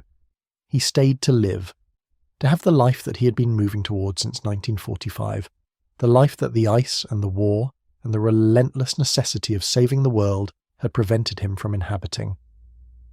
There is a long conversation that history has had with Steve's choice, whether it was the right thing, whether someone with his capabilities had the right to remove himself, whether the life he chose was a form of desertion or a form of completion. The people who love Steve most have the widest range of opinions on this question, which is itself significant. Sam Wilson, who received the shield in those hours, who was handed the mantle with the weight that every mantle carries, has never in any public account framed his acceptance of it as anything other than a choice he made freely, with full awareness of what it meant. Whether he privately harboured ambivalence about the circumstances of the handoff is not recorded, because Sam Wilson has always been careful about what he makes public. Sit with that for a moment. The idea that heroism, at its fullest expression, does not preclude the eventual claim to an ordinary life, that the person who has given the most can, At some point, give the last of what they have to give, and then step back into the quieter country of personal existence. Steve Rogers had been fighting since he was a small man in Brooklyn, who kept picking fights with people who were larger than him. He had fought through the war, and through the ice, and through every subsequent crisis that the world had produced. At the end of all of it, he wanted to dance. There are people who find this moving, and people who find it complicated, and perhaps both responses are appropriate. Thor left Earth again. The departure was characteristically undramatic in presentation, and quietly enormous in weight. He had, in those days at the compound and on the field, found his way back to something. Not to the person he had been before the 5 years, not to the specific iteration of himself that had been lost somewhere between Asgard's fall and the snap and the terrible afternoon on the ship, but to a version of himself that could move forward. New Asgard would continue. The people who had survived would be tended to. The obligation remained. But Thor was, for the first time in years, approaching it from a position that resembled choice rather than obligation alone. He went with the Guardians, which was its own kind of statement. To choose company, to choose to be in motion, in community, in the chaotic shared space of a ship full of people who were navigating their own complicated returns, was not nothing for someone who had spent years choosing isolation. The Guardians were a strange fit for him, and he for them, but strange fits sometimes create the most durable forms of accommodation. The strangeness requires each party to pay attention in ways that comfort does not demand. Wanda Maximoff returned to a world that did not contain Vision, and did not contain the version of herself that had existed before his loss. She had been restored by Bruce's snap from the absence of the 5 years. She had fought in the battle. She had done what she could do against the person who had set in motion the chain of events that had taken Vision from her. But the battle's end did not give Vision back. The reversal of the snap returned those who had been taken by it. Vision had not been taken by the snap. Vision had been taken before the snap, in a different and more intimate kind of destruction, and the gauntlet's power did not extend to him. This is one of the harder asymmetries of the return. The snap reversed, and 3.5 billion people breathed again. But the losses that had preceded the snap, the losses incurred in the war to prevent it, those were not reversed. Gamora of 2014 had been sacrificed by Thanos for the Soul Stone in 2018, before the snap. Her return was not guaranteed by the reversal. The Gamora who arrived in 2023 through the portals was a 2014 version of herself, alive, but without the years, without the relationships, without the specific person that the other Guardians had known. She was Gamora, and she was not the Gamora they had lost. The people who returned from the snap found a world that had moved on without them. This deserves more attention than it generally receives. 3.5 billion people, mid-breath, mid-sentence, mid-thought, returning 5 years later to whatever location the reversal deposited them in, not necessarily where they had been when they disappeared. Finding the world reorganized around their absence. Spouses who had not grieved permanently but had in 5 years made accommodations. Children who had grown. Employment that had been redistributed. Housing that had been reallocated. The economics of the return were a logistical challenge of a scale that no existing institution had any framework for addressing. The reunions were not uniformly joyful, some of them were. The clean cases, where everyone who'd been lost was returned, where the surviving family members had preserved themselves as close to the original state as possible, where the return dropped people back into lives that still resembled the lives they had left. Those were the reunions that the commemorations tend to focus on. But they were not the majority. The majority were complicated by 5 years of irreversible change, by accommodations that could not be simply undone, by the particular emotional complexity of love and grief that had moved through stages in the absence that it had not finished moving through. Peter Parker returned to his school. This had its own particular quality of strangeness. His friends, who had also been taken by the snap, returned with him. They had been absent for the same 5 years. They were all, in physical terms, the same ages they had been when they disappeared. But the friends who had survived, Ned, MJ in her earliest form, the classmates who had lived through those 5 years, were now 5 years older. The school was recognizable. The relationships were recognizable. The distance between what Peter expected and what he found was not dramatic, but it was real, and it expressed itself in small ways, in the specific gaps between someone who expects to walk into the same room they left and finds instead a room that has continued without them. The infrastructure of grief that the world had constructed in those 5 years was an elaborate thing. Support groups, counselling services, memorial practices, public spaces designed to hold collective mourning. All of these had been built around the understanding that the loss was permanent, that the half who were gone, and that the work of those who remained was to accommodate that loss and build something within it rather than beyond it. The return did not simply dissolve this infrastructure, it complicated it. Because the grief was not wrong, it had been an appropriate response to an actual loss. But now, the loss was partially reversed, and the people who had done the grief work were asked to reconcile what they had built with what had returned. There were therapists who spent years after the return working specifically on what came to be called the return adjustment, the specific psychological challenge of integrating a restoration that was never supposed to have been possible, that violated every framework of finality that grief counselling had been built around. The literature that emerged from this period is some of the most complex and original work in the history of psychological practice, because it was addressing problems that had no precedent and no established vocabulary. It was making language in real time for experiences that the language had not previously needed to address. Clint Barton's family was returned. His wife, his children, the specific people whose absence had sent him to the edge of himself in those 5 years, were alive again. The reunion was private in the way that the most important things always are. What happened in that first hour, in that house, between Clint and the people who had simply blinked into absence and found themselves returned, is not part of the public record. But the person who emerged from that reunion into whatever came next was not the person who had crouched at the edge of himself in Japan. He was something else, something more complete, though completion is never a final state, only a present one. The world after the return was not the same world that had existed before the snap. It could not be. The 5 years had happened. The changes they had produced, in infrastructure, in psychology, in ecology, in the accumulated choices of billions of people adapting to new conditions, could not be simply reversed along with the snap itself. The return added to what was there. It did not subtract what the 5 years had built, and so the world that emerged from that day was neither the pre-snap world nor the post-snap world, but something third, a hybrid, carrying all of it, trying to hold all of it, moving forward into whatever came next. The night has deepened around you. Perhaps you feel it in the quality of the quiet, the particular texture of the hours that belong entirely to sleep, when even the ambient sounds of a living world have reduced to their simplest register. The breath moves slowly in you. The story is still here, a gentle presence alongside your rest. You do not need to hold it. It will hold itself.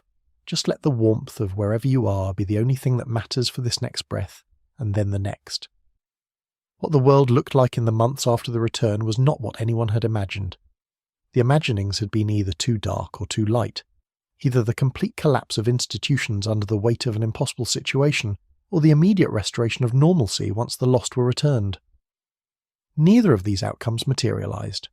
What materialized instead was the slow, complicated, largely undramatic work of integration, of fitting what had returned into what had remained, in a world that had already built its adaptations. Governments struggled with the legal questions first, because legal questions are what governments are built to address. Who owned property that had been redistributed in the absence of its original owners? What happened to marriages that one party had moved on from?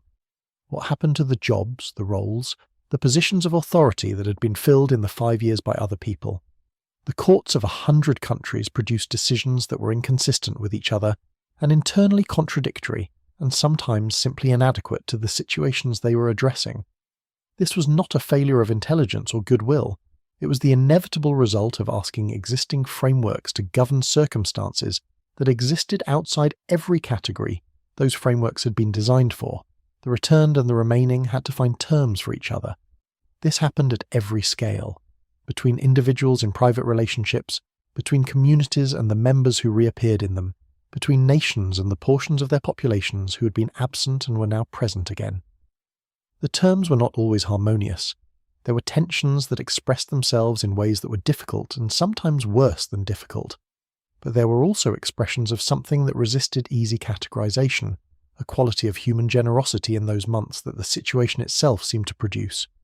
The shared nature of the experience, the fact that the loss and the return had been universal rather than selective in the way that most losses are, created a brief and peculiar window in which the divisions that usually structure human conflict felt less absolute. The ecological changes of the 5 years were partly reversed by the return, partly because half the human population resuming its consumption patterns did immediately begin to shift the environmental indicators that had shifted during the absence. But the recovery that had occurred in certain populations and habitats was resilient enough, in some cases, to persist. The fish populations that had rebuilt themselves, the coastal environments that had experienced reduced pressure, the migrations that had rerouted themselves into previously inhospitable corridors. Some of these changes proved durable in ways that the scientist who monitored them found unexpected and quietly encouraging. Sam Wilson took the shield. The weight of that, the specific literal weight of the vibranium disc and the incalculable figurative weight of what it represented, is something that Sam has spoken about with remarkable honesty in the years since. He did not take it because he believed he was ready.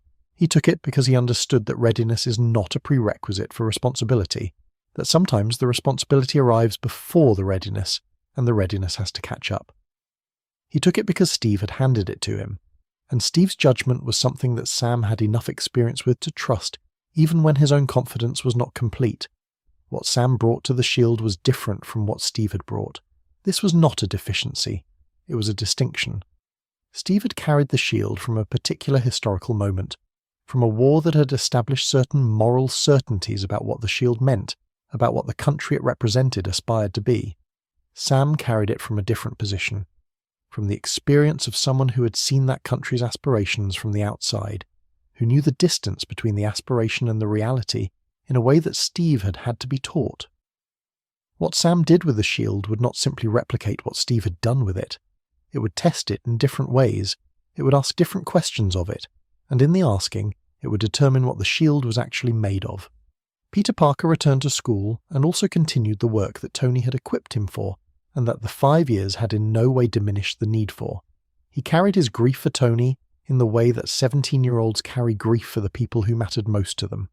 Not cleanly, not with the dignity that adult grief aspires to, but with the full intensity of an emotional system that has not yet learned to modulate its own responses.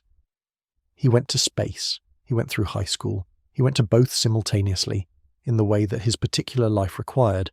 He honoured Tony's memory by continuing to show up, because showing up was the thing Tony had ultimately modelled most clearly, right to the very end. Thor, travelling with the Guardians, was in a process of reconstruction that did not announce itself. It simply happened, as reconstruction usually does, through the accumulation of small moments in which the person being rebuilt makes choices that the previous version would not have made, or makes choices that the previous version would have made but from a different place. He was learning how to be in a group again, in the particular way that the Guardians required, which was chaotic and affectionate and not especially respectful of traditional hierarchies. It required a flexibility that being a king does not typically cultivate, and the requiring of it was, in its way, therapeutic. The Guardians themselves were navigating the specific difficulty of having Gamora back, but not the Gamora they had known. Quill's particular relationship with this situation was the most visible. He had loved a specific person across a specific history, and the person who had returned through the portal was that person's earlier self, without the history. She did not know him in the way that he knew her. She did not know any of them in that way. She was not cold or hostile. She was Gamora, with all of Gamora's fundamental character present. But she was at the beginning of a relationship that he was in the middle of, and there is no comfortable position in that asymmetry. Nebula's return to herself, to the version of herself that she had worked toward across the years since leaving the shadow of her father, was complicated by her encounter with the 2014 version of herself during the Time Heist. To see who you were before you changed is not always an illuminating experience. Sometimes it's a reminder of how contingent the change was, how close to not changing it came, how many specific circumstances had to align to produce the person you became rather than the person you had been. Nebula's self-knowledge was, after those encounters, both deeper and more fragile than it had been. She knew herself more completely, and she knew how nearly she had not become herself at all, Wanda moved away from the compound in the months after the battle. Not dramatically, not in the sense of rupture.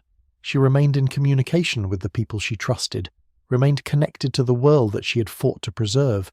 But she needed to be somewhere quiet, somewhere without the density of shared history that every room of the compound contained. She needed to be somewhere she could do the work of grief without an audience, without the operational necessity that the compound imposed on everyone who lived and worked there. She went somewhere ordinary. She tried to be ordinary in it. This did not work in the ways that she intended, but the intention itself was real and deserving of respect. Bruce Banner's arm healed slowly. The gamma radiation that the stones had put through his system left residues that his own physiology gradually processed. But the process was not fast, and the damage was not trivial. He worked through it, which is what Bruce Banner has always done with physical limitations, not with the brute force approach of someone who believes pain is information to be ignored, but with the scientist's approach of understanding exactly what the limitation is and working methodically within and around it. The arm healed. The research continued. The integration remained, which was what mattered most to him. The memorials underwent a second and complicated transition in the months after the return. The monuments had been built to hold the names of those who were gone. Now some of those names were back.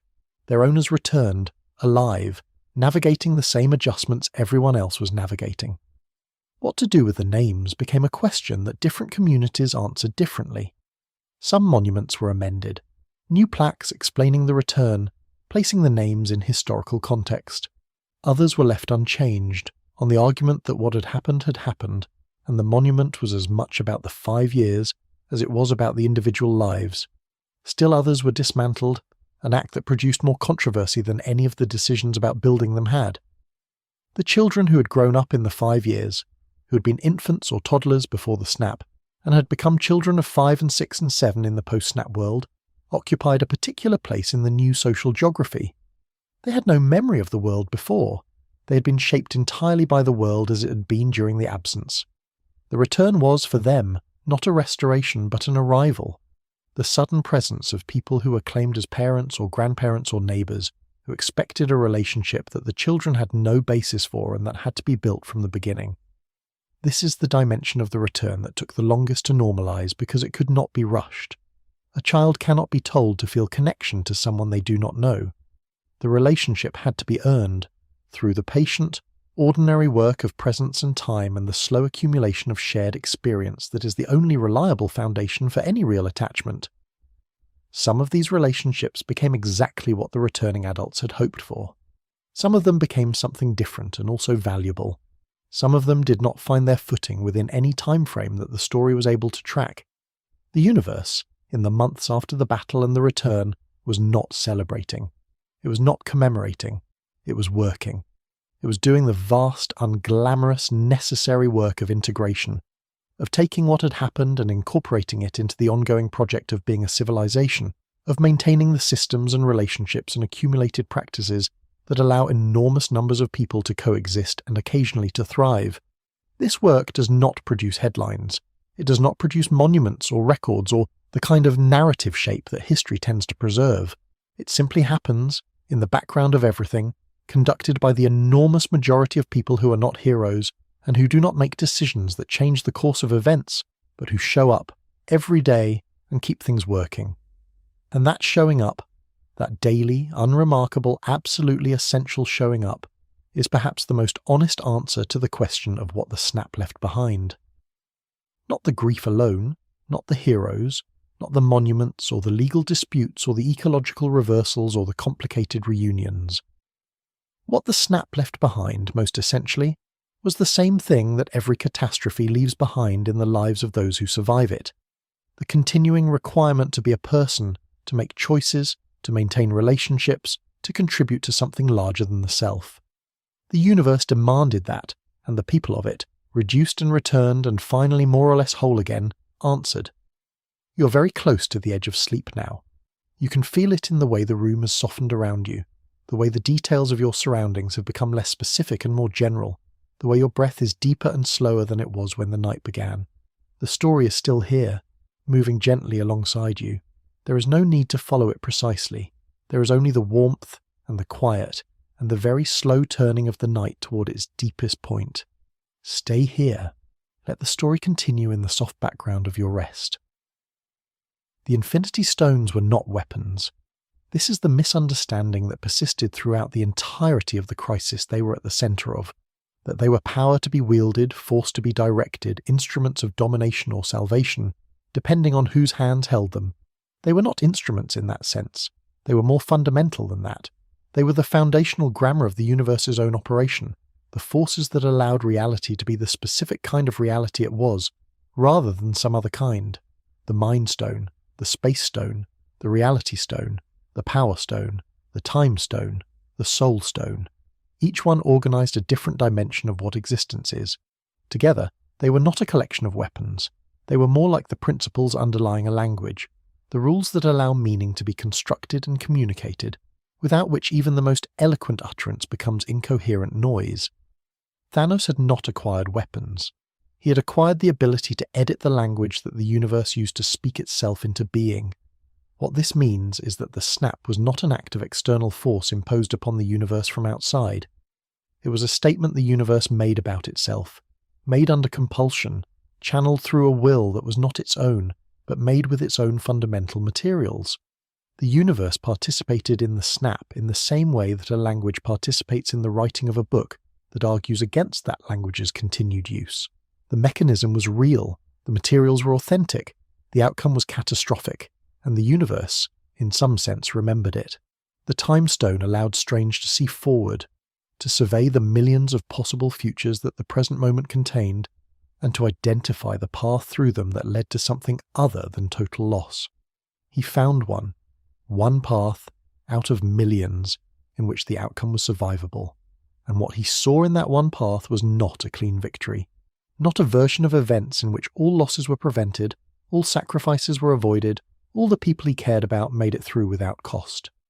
What he saw was the specific sequence of costs that produced the result. He saw what had to happen, and he made the choice on Titan that allowed what had to happen.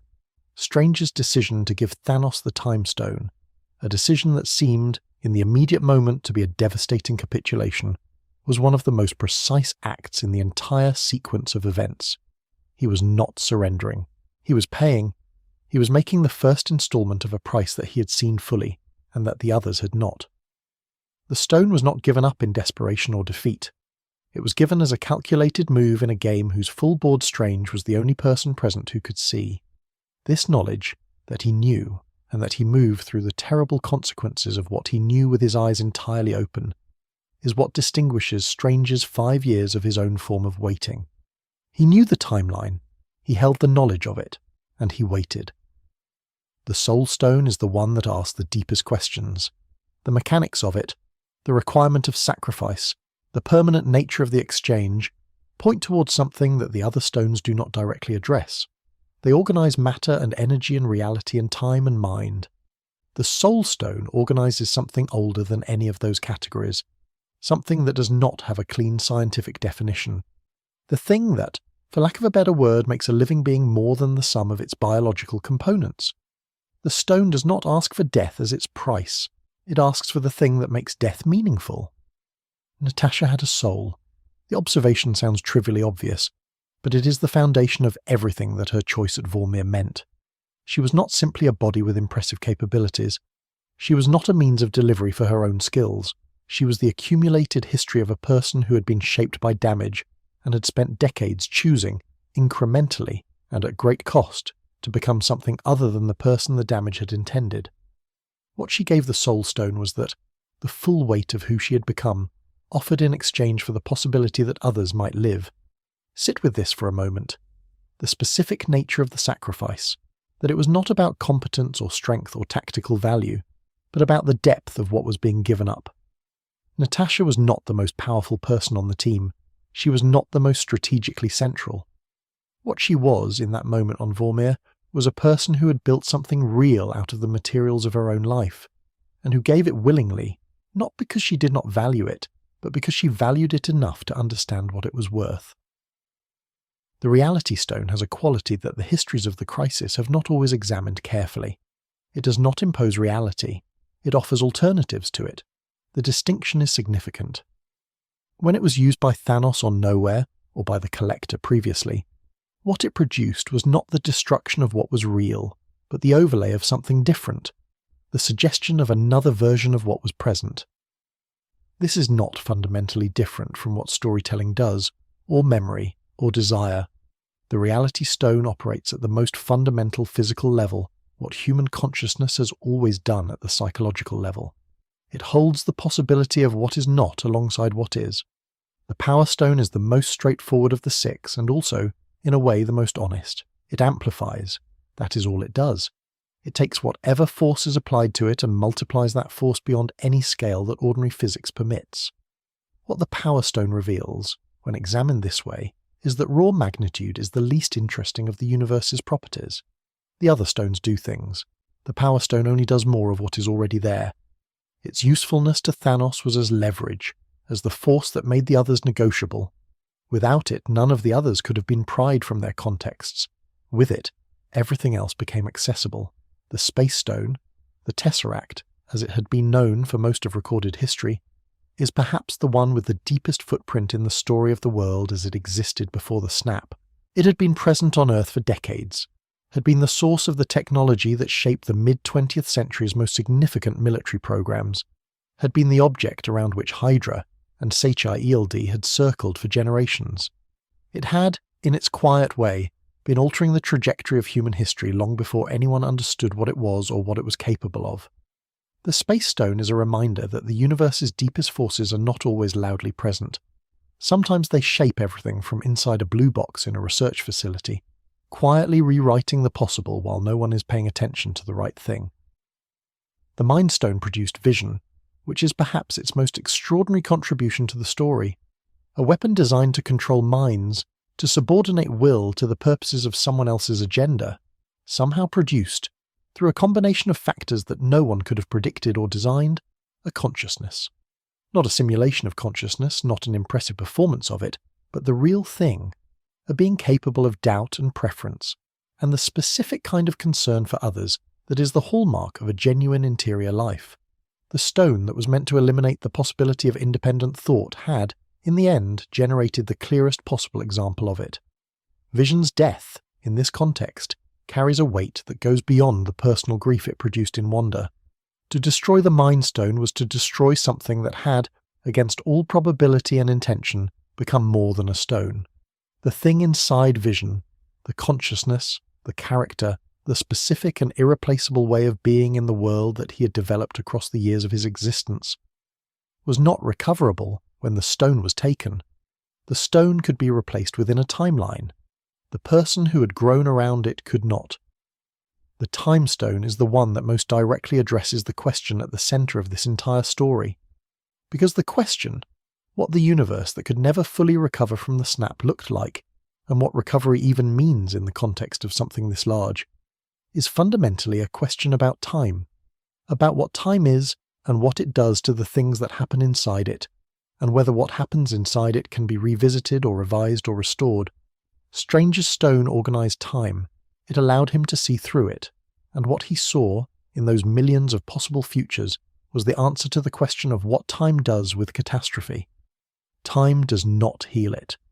This is the lesson that the one successful path through the millions of possible futures contained. Time does not make the snap not have happened.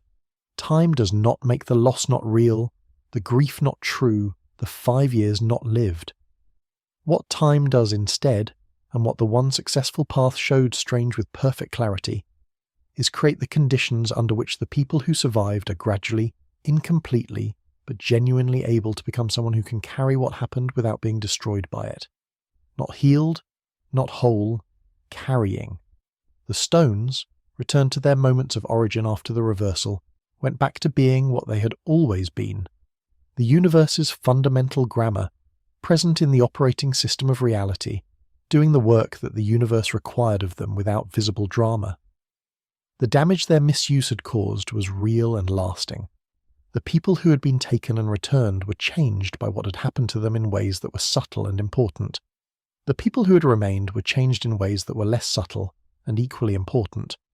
The world that moved forward from that day was not the world that had existed before Thanos. It was something that had been broken and partially restored and fundamentally altered by the breaking and the restoration both. Perhaps this is what the stones understood.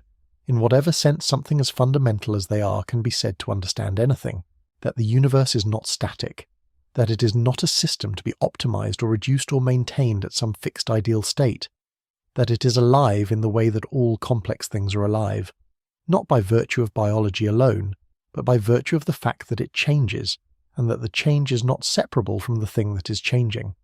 To try to fix the universe at an ideal moment is to misunderstand what the universe is. The snap tried to fix it. The reversal tried to restore it.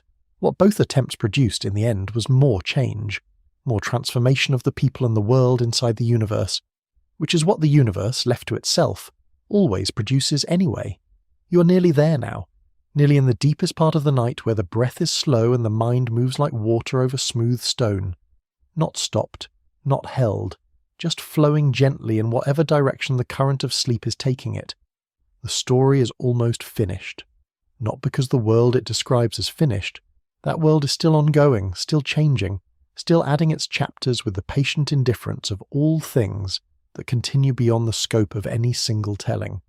But this telling is reaching its quiet end, and you are almost there with it. What the snap left behind, in the most fundamental sense, was a question. The question cannot be answered in a single sitting, or solved in a single crisis, or resolved by any act, however extraordinary, that anyone performed in its aftermath. The question is the one that every person who has survived something catastrophic eventually arrives at, in whatever private and unobserved moment the arrival happens. It is not a question about the catastrophe itself. It is a question about the self that survived it. The question is, who are you now that this has happened? And what do you do with that? Tony Stark's answer was, I am the person who builds. Even when I have arrived somewhere that resembles peace, even when I have set the work down and tried to be still, I am most fully myself when I am making something. What I make is not always right. What I make can be used against everything I intended. But the making is what I have. And at the end, what I made with what I had was enough, just enough. And enough, in the mathematics of genuine crisis, is all that has ever been required. Steve Rogers' answer was, I am the person who holds. I hold the line, I hold the people around me, I hold the belief that the world is worth the effort of maintaining it. And then, eventually, I am the person who was allowed to rest. Not because the holding was finished. The holding is never finished. It simply gets handed to someone else who is ready to hold it. But I held long enough, and the resting is not a failure. The resting is what the holding was for. Natasha Romanoff's answer was given in an act rather than in words.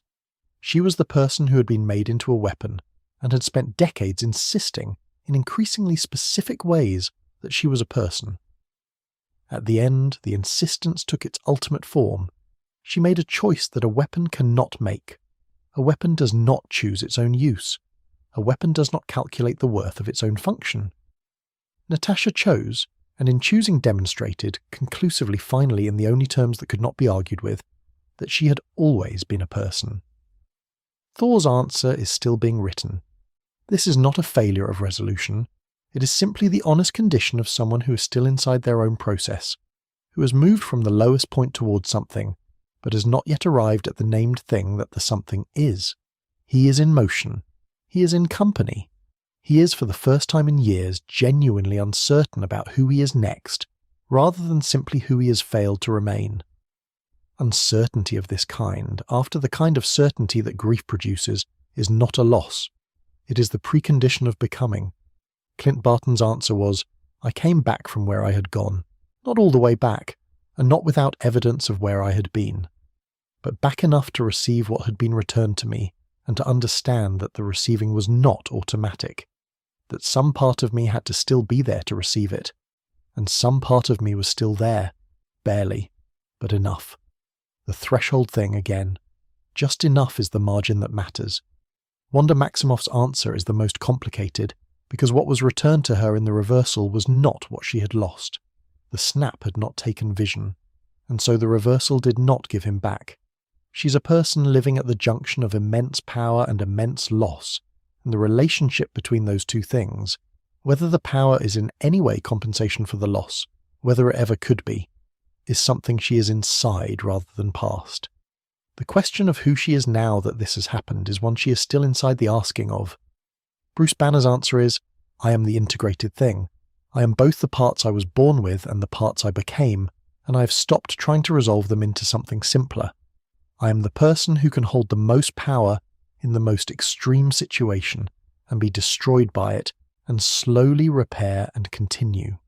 The repair is not linear, the continuation is not guaranteed, but the integration, the fact that I can hold everything I am without the parts going to war with each other, is real, and it is mine, and it is enough. The world that emerged from all of this is not a triumphant world.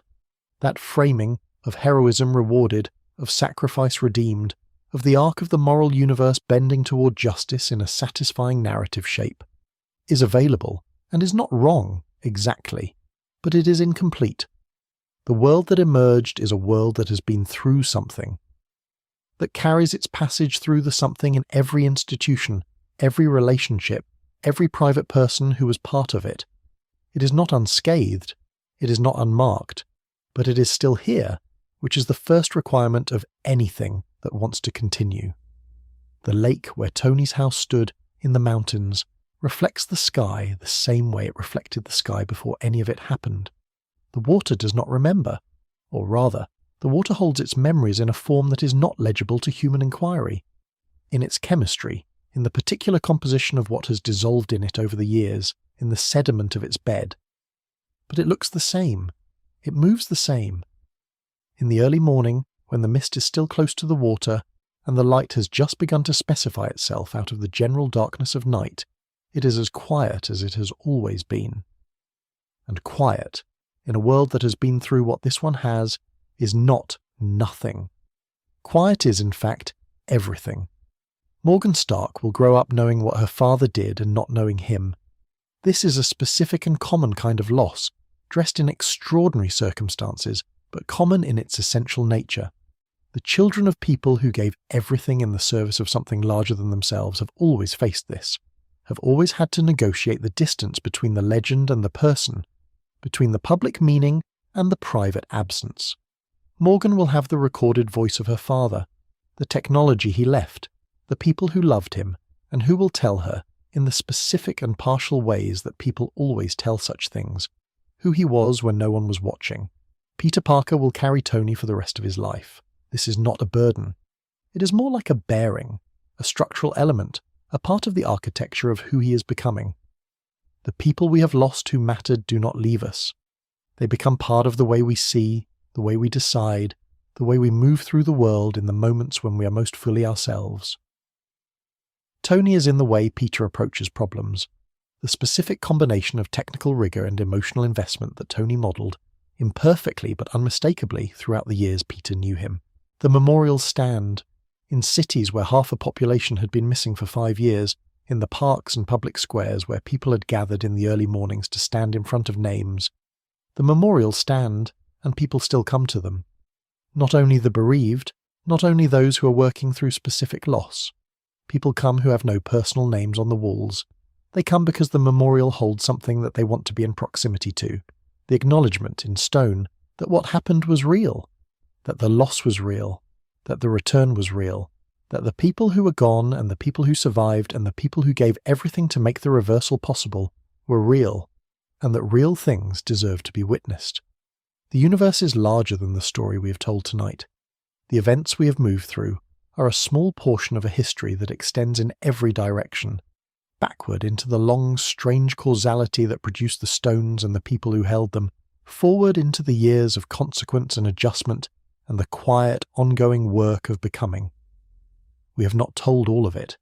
We have told the shape of it, the feeling of it, the specific gravity of what it meant to be inside a universe that was broken, and then, imperfectly, and at extraordinary cost, partially repaired. What the universe learned, across those years, is what every living thing that has been through something learns, that it is possible to continue, not unchanged, not unaffected, not with the ease or the wholeness of before, but possible. The continuing is not automatic. It requires the daily renewal of the decision to continue, made in private by billions of individual people in billions of individual circumstances, most of whom will never be commemorated and few of whom will be remembered beyond the people who loved them. But the continuing is real, and the reality of it, the sheer, stubborn, unremarkable persistence of a universe that keeps producing morning after morning after morning, is, in the end, the only answer that matters. Let your breath slow all the way now. Let the story settle around you like the warmth of a room at the end of a long day. You have travelled somewhere tonight, through grief and adaptation and sacrifice and the complicated arithmetic of what it means to lose and to return and to carry what cannot be put down. You do not need to hold any of it. You can set it down here, in the quiet of this moment, and let it rest alongside you. The universe is still here. You are still here. And the morning, when it comes, will come the way it always does. Quietly, without drama, without asking whether you're ready for it. Simply arriving, as mornings always do. Sleep now. The story is finished for tonight, and the night itself is yours, and there is nothing left to understand or carry or be equal to. There is only the breath, and the warmth, and the very gentle dark, and you, resting inside all of it, as the hours move quietly toward dawn. If you like this video, let me know where in the world you're watching from and what time it is. I'm always curious about that, and if you have a suggested topic, feel free to leave it in the comments. The dawn, when it comes, does not ask whether the world is ready for it. It comes because it is the nature of mornings to come, because the planet turns regardless of what has happened on its surface, regardless of what has been lost and what has been reclaimed, and what is still in the slow process of being figured out. The dawn on the morning after the battle at the compound came exactly as it always had, slowly, incrementally, with the particular patience of natural processes that have been practicing their timing for longer than any living thing has been present to observe them. And the world that woke into that dawn was changed, and carrying everything it had been through, and still here, turning toward the light as it had always turned, as it would continue to turn, long past the memory of everything that had happened in the particular sliver of time that this story has moved through.